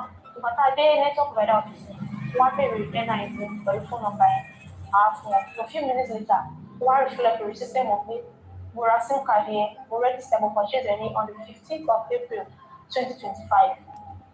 Meanwhile, ìṣẹ̀lẹ̀ ní on the 1st of January 2024. So síbẹ̀síbẹ̀ náà kò wà convinced lójú àwọn ọlọ́pàá yìí. Irú kan tó ṣẹlẹ̀ sí mi, ó lè ti ṣẹlẹ̀ sẹ́lòmíì. Ìyàn tẹ́ kó bí kò níyàn tó lè help àbí nǹkan tẹ́ pé wọ́n lè ti máa jìyà àìmọ̀. Àwọn èèyàn máa ń sọ̀rọ̀ kan, wọ́n ní Nigeria never happened to us. Oh, Nigeria happened to me actually. I must say they really harassed me. Let me just put it that way. And Rufai, I'll come to you on this because people have been sharing their stories about the perils of using a recycled SIM card, but at the end of the day, there was something really heartbreaking about her admitting and knowing that there's so many people in Nigerian prisons who were there for crimes that they didn't commit. That's a sad reality, but it's not her fault. People get into these things. So the question is, can we have a method where a SIM card that the mobile company is recycling their number, there's also a security scan on the line before it's recycled? And the security scan should be able to merge with police records, police case files. And that's why I've always advocated there must be a symbiotic handshake where there's an API that has police records and also an API that has, people in the mobile sector can be able to log onto that API and see through the police records and have like a handshake. And also that handshake to extend to your NIN number and also your BVN. This backend thing will help a lot of people. You should also have your forensics. I mean, when we go to other parts of the world where somebody's been looking for a crime, and as you put your forensics somewhere, it goes through the API to the database of the police. And if they have been looking for you based on forensics, they are easily able to get you. Okay, that's what NI is supposed to support. It's not full blown. The integration is not full blown. I mean, ordinary registration, now you want to verify NI, you have challenges doing that. So there should be a handshake across all of these networks because it's just an innocent mistake. She wanted to buy. I think it has even happened again. There was a case where I think it was the daughter of the president or something happened, the past president in this country, where they said the guy apparently was using her number. And the guy just bought the SIM or something, like something happened, but it was a recycled SIM. I'm not sure about that story, so I will underline that anecdote being questionable. But it's somewhere there in my head. So if we can have this handshake, technological handshake, it can solve all of this. But I'm happy she went back to where she bought the SIM from, and it was easy to be able to pick out that she just bought the SIM. But I think it goes back to the network operators. The second layer will be When, after this SIM was used to perpetrate this crime, it was probably thrown out of the phone because of tracking and things like that. What are the measures that we also putting in place that in tracking people when the crime is going on, you can be able to relocate them to a certain region and apprehend them before the crime escalates? Because if you use that phone line for kidnapping and murder, there must have been a conversation that went on for a couple of days. What was the reconnaissance to be able to get to that location as at the point in time when that crime was being perpetrated? So I think these are questions we should be asked. But it goes back to that API and that data handshake I'm talking about. Because if it was there, the phone line will have flagged it. Right. The telecom company, before they revamp this, will have flagged it that this number that we're about to recycle is connected to XYZ kidnapping case. Absolutely. All of these agencies essentially need to be in There has to be a communication handshake with of one some another. sort. You have seen it, one of the dangers in the zoo, that you might just wake up one day and you realize that you are no longer whom you are. They can expose you to danger at any minute, at any second. That is the zoological republic for you. So, the danger of being a Nigerian is huge, let alone being an Igbo man in Nigeria. That is why I say some people don't know what we feel and how we feel. Because if you understand the danger of being a Nigerian, then being an Igbo man in Nigeria is you have to go extra mile. You now see the kind of danger. You now see the kind of danger you face. But no matter what happens, we must continue to fight for what is ours. Because in this planet where we are today, the only thing that can save us is getting out of the zoo. As long as we remain in the zoo, our situation will be worse than it is today. The attack we are getting on all angles, in all corners. They try by all means necessary to force us to stop communicating. They try by all means to make sure they shut us down. But we will not stop. Even in this program we are hosting, see how they are logging people out from the program. They take people out from the program constantly to make sure they discourage us from doing what we have to do. But those of you who are able to be patient and they hang on there, don't bother. The battle you are seeing, we are going to fight this battle and we will win it, no matter how long it takes. We definitely grant us victory, no matter how long it takes. A time is going to come when we will look back and remember where we are coming from. When we look back and say, yes, we have fought a great battle. That time is fast approaching. So never give up wherever you are. So we are going to go on another section. And before we go to the other section of our broadcast today, we are going to take this very quick break, and then we will come back again and we go to their media to get some other information that we need to look at. You know, we try as much as possible to go in their media and also bring informations so that the Biafrans can be able to get acquainted to what is happening in this. So we're going to go to this part. We're going to go to this part and we will come back. We will come back again. Just after the shots, come back.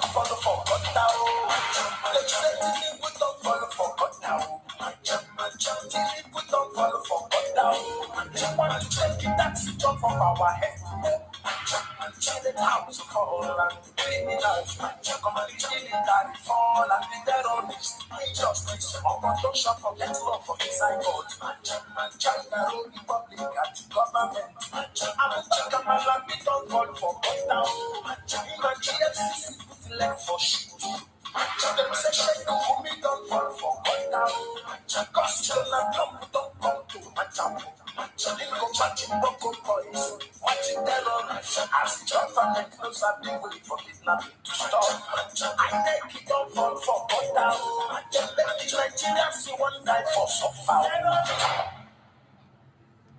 Thank you, thank you, thank you. You are welcome. I appreciate every one of you who is out there and have been patient up to this moment.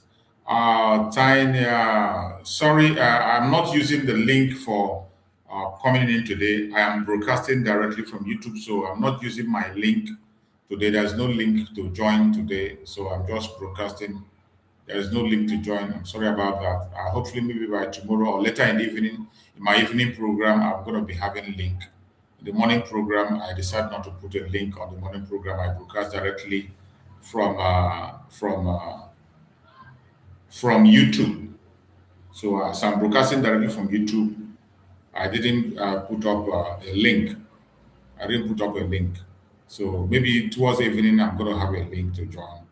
And for those who are coming here to direct me on what to speak about, you should be ashamed of yourself. You call your name, is it Nweke UC or whatever. You don't have any right to tell me what to talk about. You don't have any right whatsoever to tell me what to talk about. If you feel it is easy for one to organize a program and speak about an issue, go and open your own platform, then discuss whatever nonsense you want to discuss. For you to come here to direct me on what to speak or what to do, you should be ashamed of yourself.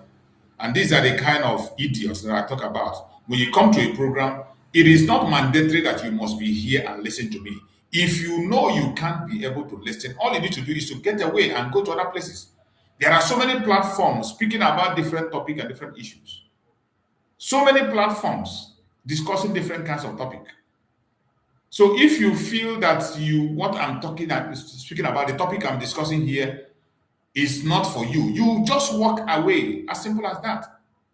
So for you to come here and begin to direct me on what to say and what to say, you should be ashamed of yourself. You call yourself Mweke UC or whatever you call yourself. I don't know who you are. But it is disgusting for you to come into a program and you want to give me a topic to discuss. I have been doing this program for years and I have never seen you one day click on the link. I have never seen you one day click on the link, come in and defend the nonsense you want me to talk about. I have never seen you one day come into my program, come into the program and speak. Use your mouth and speak and defend the nonsense you want me to talk about. You feel you have the freedom to say anything you want. Everyone can open a channel. You can open, many people have opened their own channel. Some people from here, they went away and they opened their channel. Some people who were speaking in my platform today, they have their channel and they are doing well for themselves. So why don't you go and now open a platform and speak about that thing you want me to talk about? What makes you think you can direct me on what to say? Or you come for my comment section and you type to speak about this? You are insane. You must be sick. And that is how unintelligent that some of us is. You have never come. Look at a brother there now typing and telling me to send a link. These are responsible people. Responsible person. He accidentally I didn't use the link today. If I was using a platform for link, I would send link. He come in, then I would discuss. That is how human beings behave. That is how sensible people behave. Even if you have a topic within your heart, something that is important you want to discuss, if there's any information you want to pass, all you need to do is to ask for link, and I will send you a link. You come in. Not to come here and you tell me, why not speak about this? Speak about this. Are you insane? You must be sick in your head. Let us go ahead. Sometimes some people will just come to distract and create unnecessary tensions where none exist. So let us go to the media and see what they have in their media today on this our section of program before we conclude on our program today. So this one says, angry youths attack church, damage properties amid renewed violence in Plateau community. You see, the Plateau issue is not just about the genocide against Christians. They are still attacking innocent people. They are still attacking churches. You can imagine. They still attacked church. They are still attacking church, burning properties. And this is happening in Plateau State. After they have massacred people, they are still waging war against Christians. I even saw a video where they were attacking Christians in the street. If they see somebody, it is a Christian, they attack the person. This is the church they attacked. Look at the church.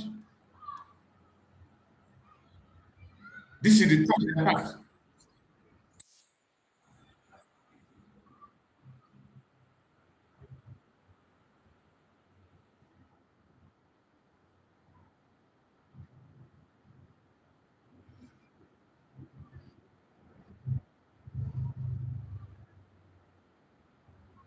This is the church they attacked.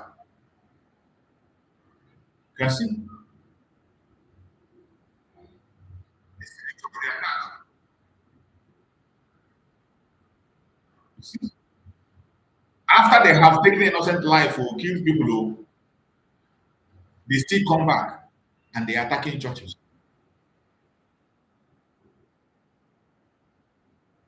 See? This guy is telling the story, what transpired, how they invaded the church. They need to throw stones. Look at stones everywhere. The Muslims attacking the Christians in the northern Plateau State. See, they will never stop. They will never stop until we leave these people and go our separate ways. This one says, alleged coup plot. Wives of detained military officers again protest at National Assembly. They keep on protesting.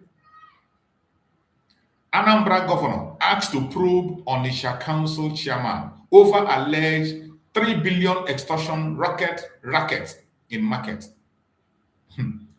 Soludo have not said what he's doing in Anambra state. The only project Soludo have is to attack Anambra people. I have never seen any project that Soludo has that is for the Anambarians.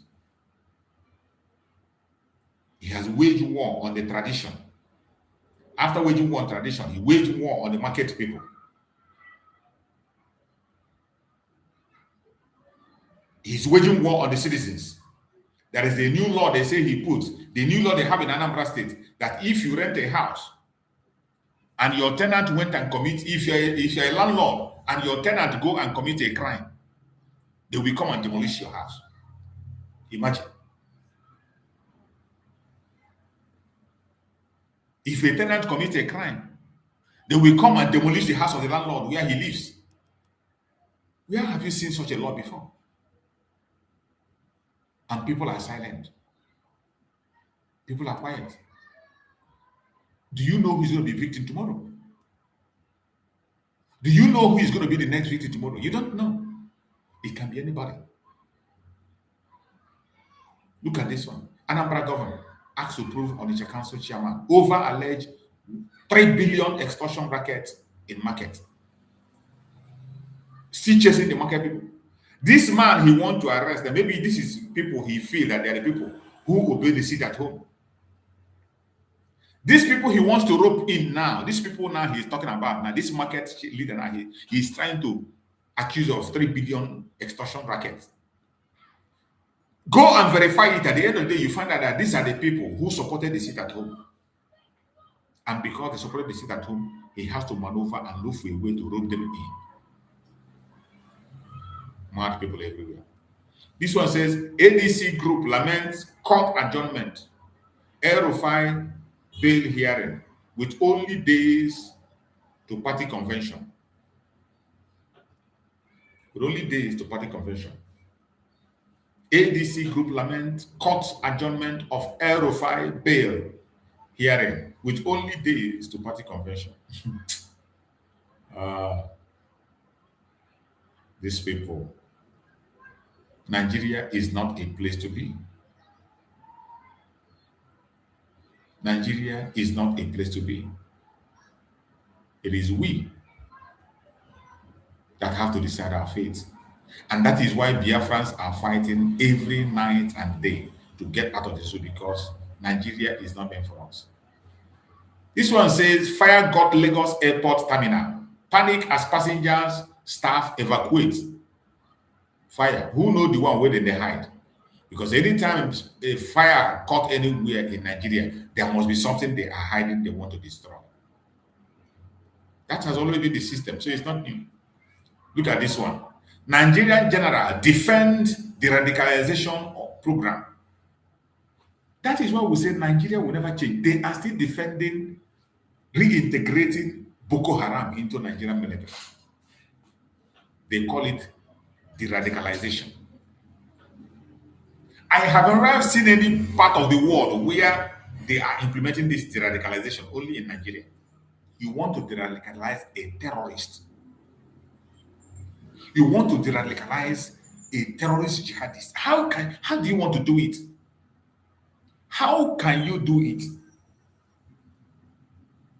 We have seen in cases where they went back. Some of them even went back with the military gun they gave them and ammunition. They went back to the camp. But yet, look at this idiot. Look at this idiot. Defending the radicalization program. Even at this time, they know that the program has failed. Boko Haram is still decimating their barracks. Boko Haram is decimating the military. Boko Haram is still very strong and waxing strong and taking over places. But they are defending their radicalization. And you want to be a Nigerian. Good luck for you. Good luck. 19 migrants die after boat collapses during chase by Turkish authorities. 19 migrants. That is what people suffer. Go and check those migrants now. There will be lots of Nigerians in it. 19 migrants died after boat capsized. Boat capsized during chase by Turkish authority. Fear grip University of Jos as hoodlums overrun Plateau community. Students starved on campus. Jos riot, no be small riot. When I was living in the north, this Jos riot is not a small riot. Whenever they start, God have mercy. Now, so they start small, targeting the Christians every given time. More especially our people, Igbo people in the north. You not go hear word. You know they hear word. Plateau State is mostly Christians, we know. Mostly Christians. But the way they are focused on that place, it's just like they see Plateau as a very dangerous place for them. They see Plateau as a hindrance. This is Islamist. The way they hate Benue, Southern Kaduna, is the way they hate Plateau. Because Plateau State is mostly Christians. And this attack on Plateau didn't start today. It didn't start today. And it's not going to stop. It's unfortunate that people think it's just a joke. It's unfortunate. HIV cases decline in Nigeria, but Lagos, Benue lead new infection report. Well done. Iran, they are strong. Vows Strait of Hormuz will not be opened to enemies. Yeah, what is happening now is a war of words between Iran and the United States. War of words. Iran is going on war of words. Nurses Forum demands independent probe into alleged sexual abuse, torture of ex-Nigerian army nurse. For where nothing will come out of it. Nothing will come out of it. Abducted NYC member Abba Musa regains freedom after months in bandit den. So they don't release that Abba after months. God have mercy.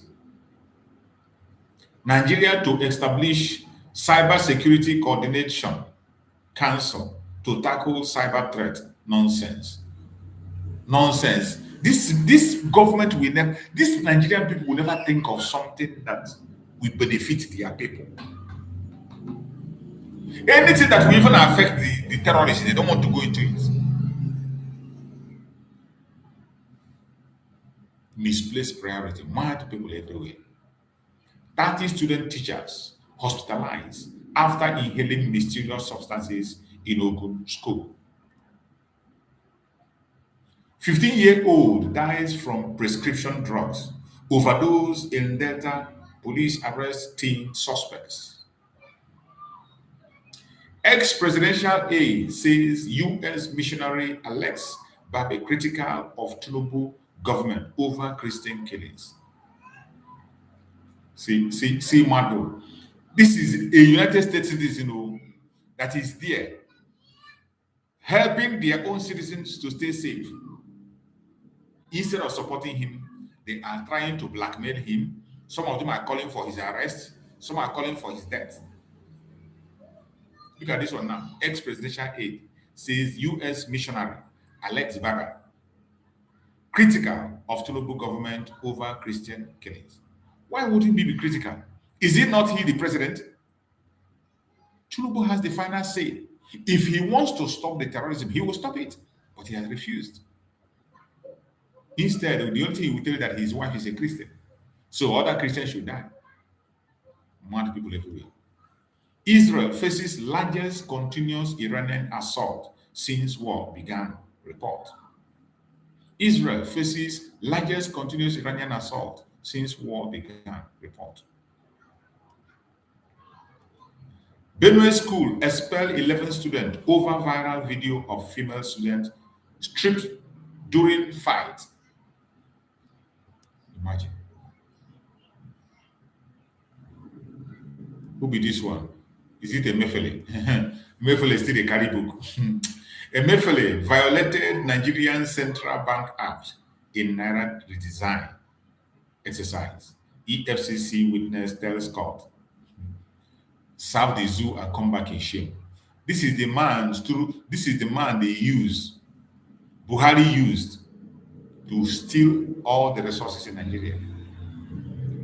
This is the man today he's facing the court. And Buhari and his group are enjoying themselves.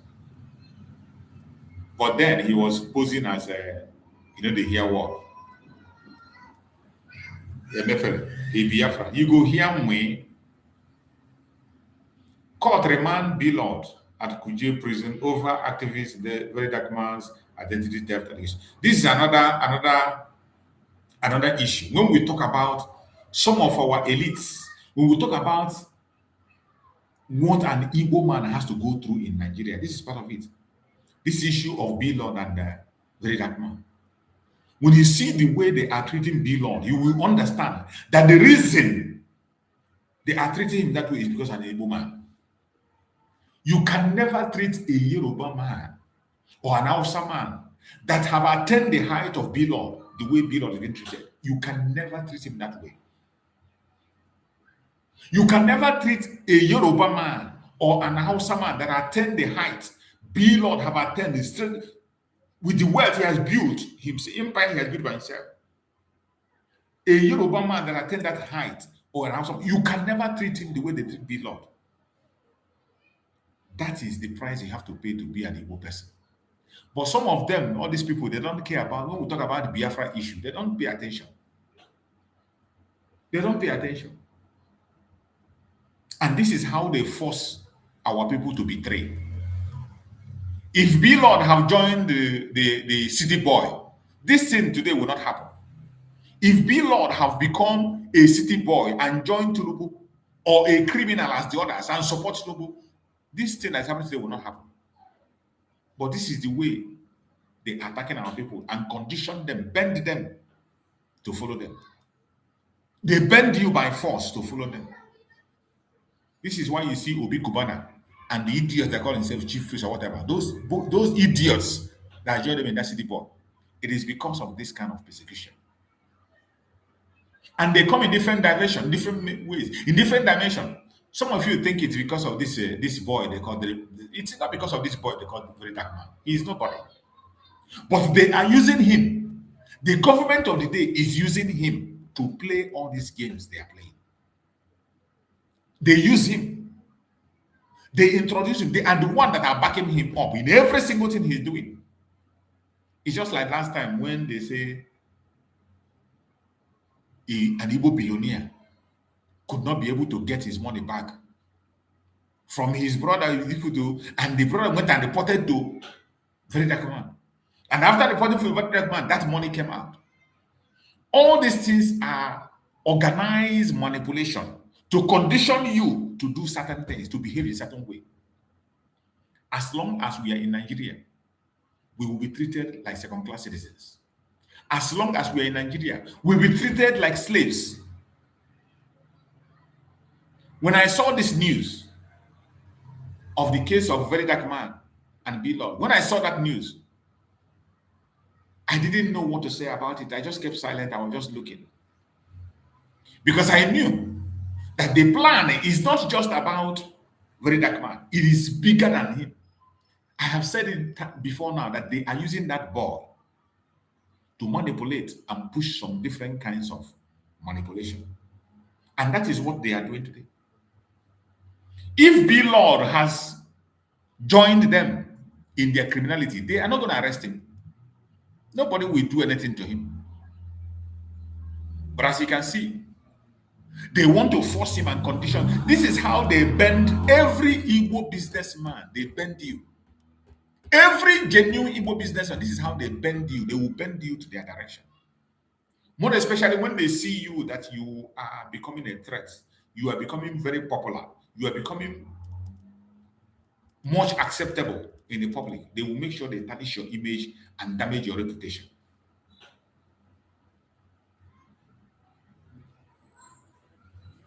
That is how they condition them. This is why some of our people betray, and they betray us. They will not talk about it. And I bet you, the best thing that can happen to us as an Igbo people is to get out of Nigeria. It doesn't matter how rich you are. It doesn't matter whether you're a billionaire or whatever. The best thing that can happen to you is to be free from the zoological republic. Any day Biafra becomes free from Nigeria completely, that marks the beginning of your joy. That marks the beginning of your wealth. That marks the beginning of your defense. But as long as we remain in the zoological republic, it doesn't matter how rich you are still poor in Nigeria. Because the ultimate purpose of Nigeria is to make you remain poor. The major purpose of Nigeria existence is to keep you in check and make sure you never succeed.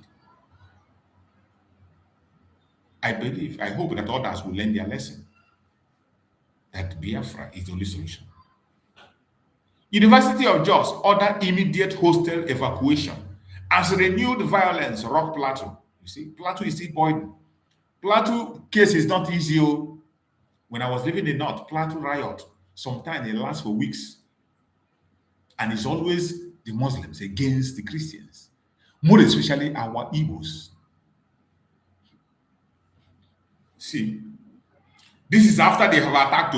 They are the ones that attacked people. They are still the ones that are aggrieved. They are still the ones that will come and protest. Look at it.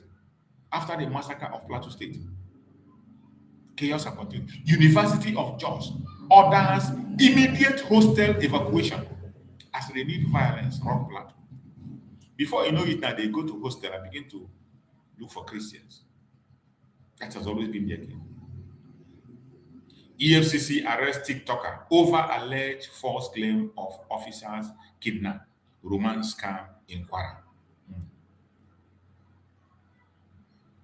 This is the clown they call Very Dark Man, where he was making video, proudly making video. He has arrested B-Law. We shall see how you will end up. Look at this world we dey. Chukwu Okike will never sleep. We will see your end. We will watch here and see. I will still be here. The same way you are making video about B-Lord. We will be here and we will share your video equally. I need to remove David Mark, Arikbosola from Qatar as ADC leaders suspend recognition amid court dispute.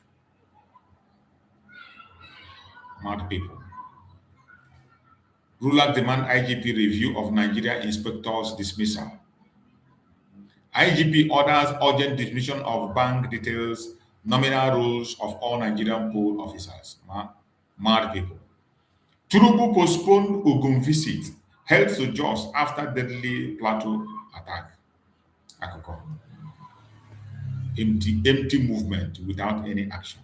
IGP deploys DIG operations, tactical team for Plateau following deadly Jos attack. More is coming. They are attacking more. It's if they don't finish. Is it not the one they are locking hostel now? Former Kaduna Senator Kwari Dom's ruling APC for ADC ahead of 2027 election. Peter Obi signs Jesus Christ Association with tax collectors. Nonsense. Showore vows to free remanded businessman B-Lord.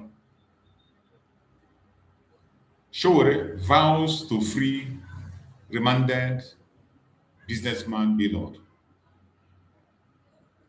That is how they do their nonsense. People who are working for the government. We know them. B-Lord will only be detained because he's a Biafra, he's an Igbo man.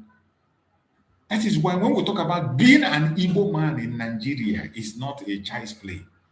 You cannot understand what an Igbo man goes through to survive. Being a Nigerian is a crime. Then an Igbo man in Nigeria is a double crime. Double crime. That is why we are talking about Biafra. And all these people will focus on their business. They will not remember. They wouldn't know. They won't talk until when it becomes too late. Look at B-Lord today. How they are playing with him. For no reason, for no just cause. Ex-Kaduna House of Rep member is a Mohammed Ashuru Dom's PDP nonsense. Ukraine uses Nigerian drones pilot in recruit. Ukraine uses Nigerian drone pilot in recruitment drive, targeting foreigners amid war with Russia. Now don't go put hand. Lawyer not trapped. Lawyer not trapped. Died after falling into empty Abuja hotel elevator shaft.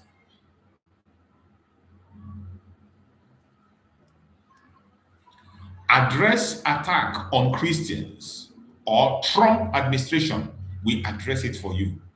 Enough of this word. Enough of this word. I don't know why they continue to make this statement.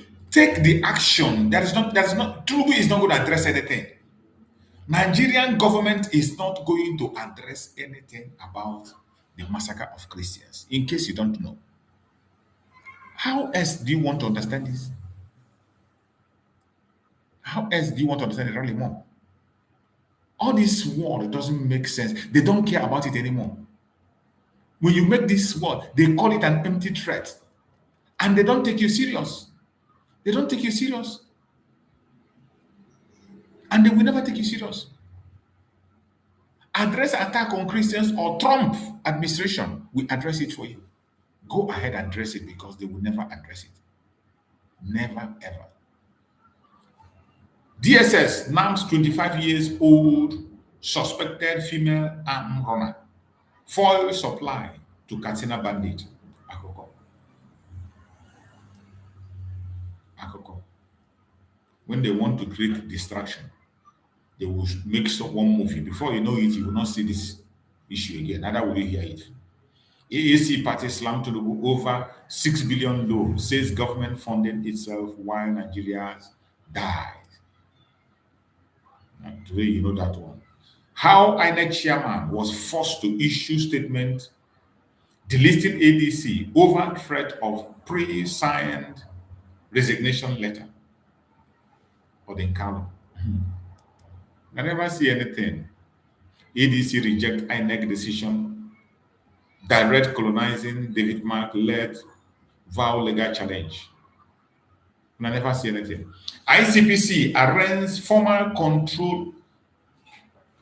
Controller General of Nigerian agency NAQS for alleged corruption of falsification. Falsification is the order of the day in Nigeria. It's not a new thing. So arresting him is just a waste of time. He's still going to come out. Nigerian cops, NSDC, declares man wanted for kidnapping conspiracy. Lagos government to persecute Access Bank officials for alleged attack on enforcement officers.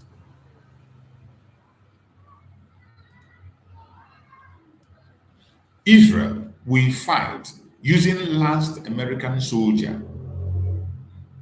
US taxpayers' dollars. Iranian president slammed Trump government.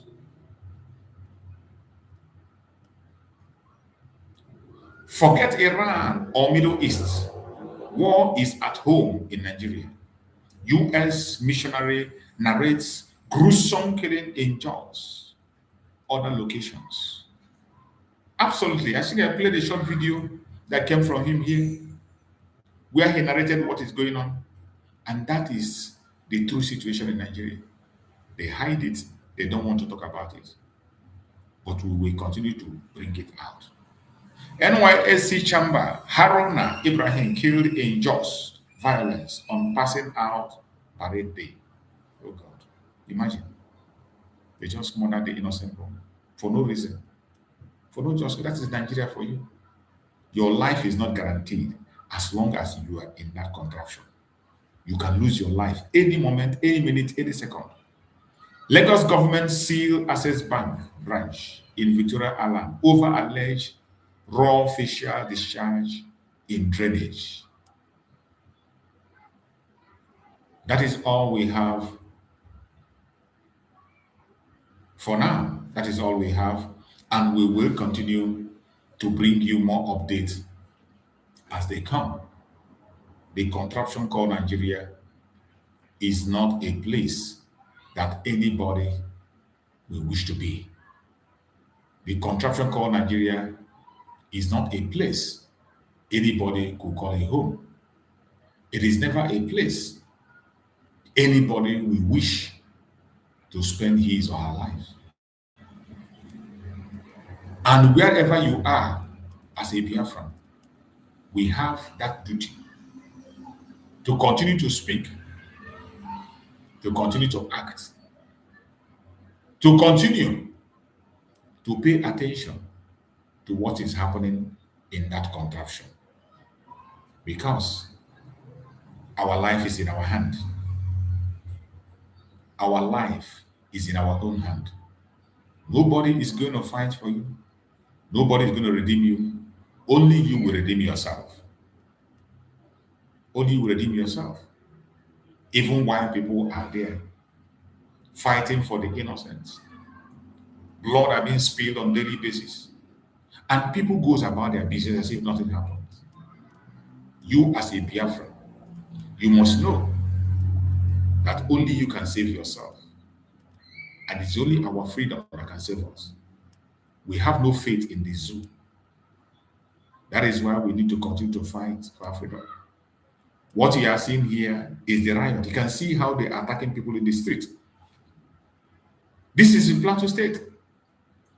This is happening in Plateau State. See how they are attacking innocent Christians on the street. Mob will attack somebody in the street. That's mob. They attack a Christian in the street. In the presence of everyone, look at how they hit him and bring him down. And nobody does anything. That is what we see. This is unacceptable. And we must accept it, no matter what happens. Wherever you are, continue to pray for our leaders, Mazi Simon Ekpa and Mazi Nandikan. We know that they have a lot to do in the quest for Biafra. We need them now more than ever. We need them. So wherever you are, continue to pray for them. Continue to wish them well. Continue to bless them. Any way, anything you can do, please do not hesitate. They are the only strength that we have. Mazi Simon Ekpa, Mazi Nandikan. Don't forget them in your prayers, in your daily prayers. Remember them in your daily prayers. Always pray for them. Very important. Always pray for them. These are people who have committed their life to fight for us. They have committed themselves to speak on our behalf. They have committed themselves to make sure that we win our battle. So, my fellow Biafrans, finally, before we leave, I want us to listen to this very broadcast of Mazi Nandekan that he made during the time of the NSAS. He made a striking explanation. It's been a very long time, and today, every single thing he said is playing out. Let us listen to this. Time that the politics of ethnicity, the politics of tribe, the politics of religion was put to bed. You made reference to a clip making the rounds, which I can categorically tell you that yes, it is my voice. Yes, I made the broadcast a few days ago when young people were being slaughtered at Lekki Tollgate. And in that very speech that I made, it was very clear and unambiguous that the people that cut and paste and put the clip together were trying to be very mischievous.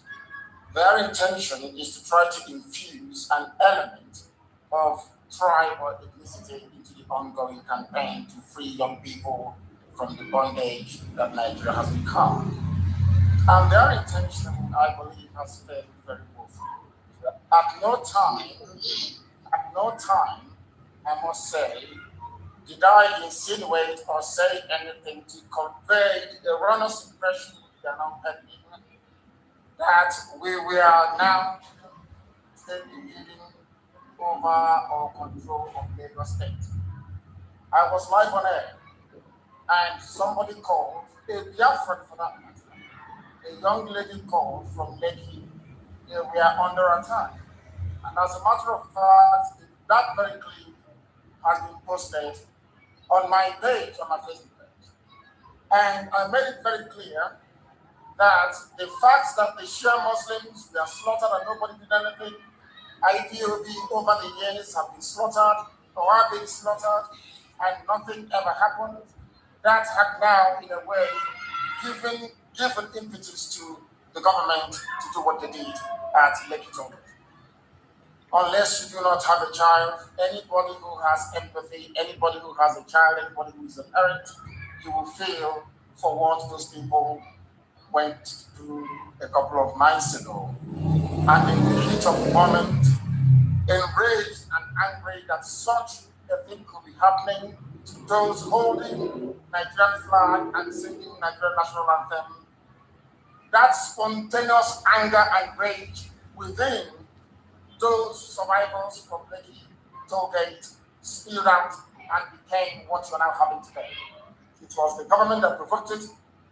We knew those who were involved, and their names were mentioned. And the people took it upon themselves to exact revenge. That was exactly what happened. Now, listen to this. Somebody ran the program. That very person said they are calling from Gungoyi. And as you well know, in Igbo child, that the white man miraculously named what happened, there is a place called Obi, not Obi. I corrected the caller by telling the caller that you are calling from Obi and not Obi. Did you know that these people twisted those words and said that I was referring to Oyu somewhere in Lagos?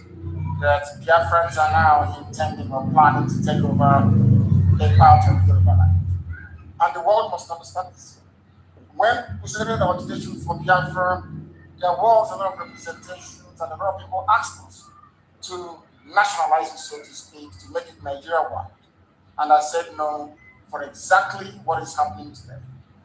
If I am not allowed to intervene when Nigerian Jews are protesting, that means there is no Nigeria in the first place. And the most shocking thing about it is that I want you to pay attention to what Mazen Nanekano said there. Simply because he intervened and shared the opinion of the so-called Nigerians, he was targeted and called name. They say he instigated. Everything turned against him. And he explained that that means the one Nigeria you hear is not real. It is fake. Fake. Fake and not even fake. That is why today we are always treated differently. The treatment they give us, different treatment they give us, it's an indication that we are not part of them. If you like, listen. If you like, don't listen until it happens to you. Today it is be Lord. Tomorrow it might be you. They can use anybody against you. They can use anybody. You think that this case between B Lord and this idiot is about him. It isn't about him. That clown is working for the government, and I know that. I have said it several times, long before now. And just wait. Very soon, you will understand better. the people who are behind this very cheap propaganda are supposedly learned men. And if you claim there is a place called Nigeria, and something is happening in a part of Nigeria, and so to speak, another Nigerian from elsewhere is making an intervention. It could be positive, it could be negative. Are you now saying or implying that people should only intervene only when matters of issues affecting the other country? If that is the case, then the whole one Nigeria debate is a hypocritical one. That is what I want the world to take away from this. Now, at no time did I imply that any part of Yoruba land is being taken over by Biafrans. At no time did I imply that we are there to take over what our young people are doing on the ground. This protest, which has now turned into a revolution, was spontaneous as a result of years and decades of brutality of the state against innocent young people, ostensibly from the south. Thank you. We have not made any attempt whatsoever. We have not made any attempt whatsoever to immerse ourselves in the process that they are now going through in order to accomplish what they have set out to accomplish in the first place.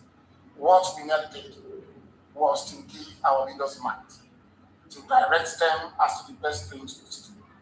That very state called Nigeria have been involved in the killing of their young people, not just robbing them of their dreams, but killing them quite literally. And something needs to be done about it. And we are doing something about it. What else I find very shocking and distressing is this. We have now forgotten about those that lost their lives at Lekki. We have now forgotten about those who were drenched in blood and the green, white, green flag of Nigeria soaked in the blood of innocents. We are now talking about tribe and ethnicity. From people that should know better, from people who over the years have been telling us about the virtues of one Nigeria and the need to sustain a sense of pride and nationalism within each and every citizen. All of a sudden, they have become very parochial. All of a sudden, they have withdrawn into their tribal shells. And that is very, very distressing, and it's not really a good place for any of us to be. Right now, our focus is to encourage our young people to be law-abiding, to protest, which they have a right to, and to ensure that all the demands they have set out is being met by the government. And anything we can do in that regard to accomplish the results for which these young people took out of the streets and have sacrificed their lives for is what we are going to do. We are not going to be deterred. Hausa, Igbo, Yoruba, Zon, everybody is there. Wari, everybody is there out on the streets protesting and asking for a better society. So this very nonsensical ploy to try to infuse pride into it, it has failed already, and it will continue to fail. We are no longer going to be divided. Everybody is suffering, and we have now come together to say we must put an end to it. They can try all the like, as the professor said, they unleashed their clubs in Abuja. Was that IPOB? They were holding Jericho rifles supplied by the Israeli government to fight Boko Haram. They gave it to their thugs in Abuja to go out and kill people. That is very, very sad. That is what we are fighting against. The government is the problem, the state is the problem. Those who support this edifice of corruption called Nigeria, they are the problem. They are now playing the big card. They never believed that something, this monumental revolution would have happened in their time. It is now happening. And they have to live with it. There is only one solution. Meet the demands of the young people. Then they will go back home. If they do not meet it, they will remain on the streets. Thank you very much. So that was a very straight and direct message from Martin Nandekan. It's a very nice one. And why I played it was to show you what it means, what it looks like to be an Igbo person in Nigeria.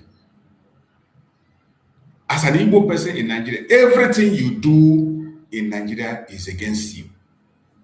Everything is against you. You have no right even to participate in what they are doing as Nigerians. You don't participate. Just like they are preparing for election, participating in the election is a crime. It's a crime. Even though they continue to deny it. Look at the one that comes and said, Peter Obi, how they are throwing him to trash from pillar to pole. Everything, if you participate as an Igbo person, it is a crime. The only way for us is to get out and be on our own. And that is why we will never stop, no matter how they try to stop us. We will never stop. Even if it's only one person, we talk to that one person. At the end of the day, whoever survives, we establish a nation where people can think like human beings, not animals. I appreciate every one of you that have joined us on this platform. Thank you for being with me at this very program. May Chukwu Okike Abiyama guide and protect you. I'm going to come back again towards the evening time. I'm going to come back again on another press review. So if you have time, you can probably join us on that time. Join us on the evening section on that program. And also, if you have not yet shared this program, like and share the program. It is important that you like and share. That is how we can be able to reach out to people. As you know that this is our backup channel, they are always fighting us and trying to see that they stop us.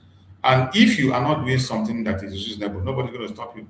The reason they are fighting us is because they know what we carry, but we will not stop. No matter how they try, we can't allow them to stop us.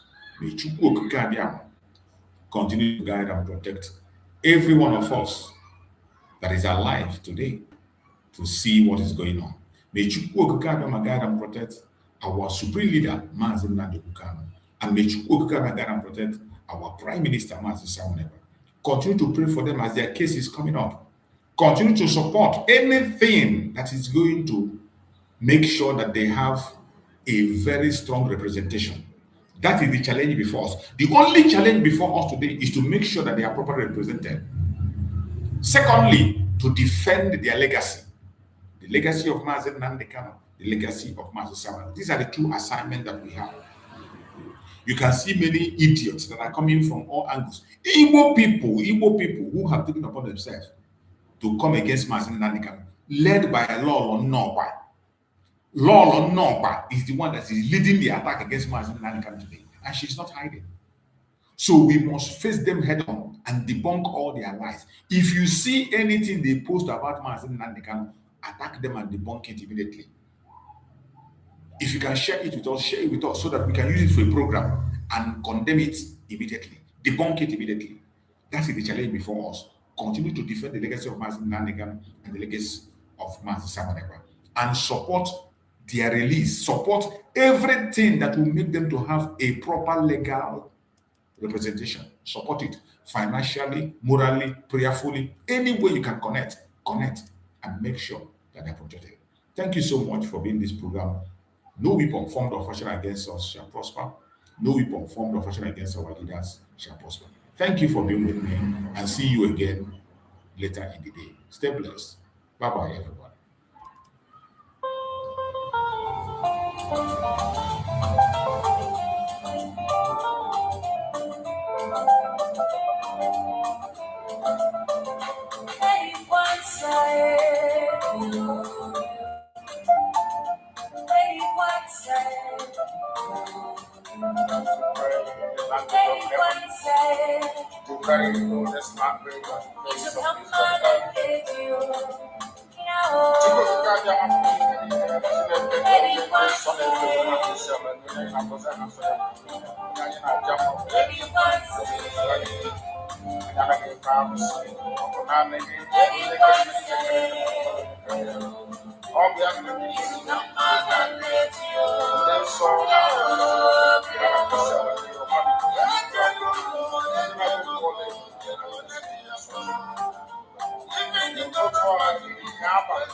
But you know what?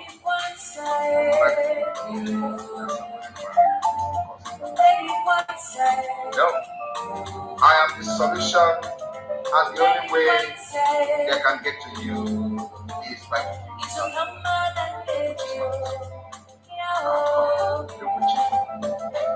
after I come to Biafra.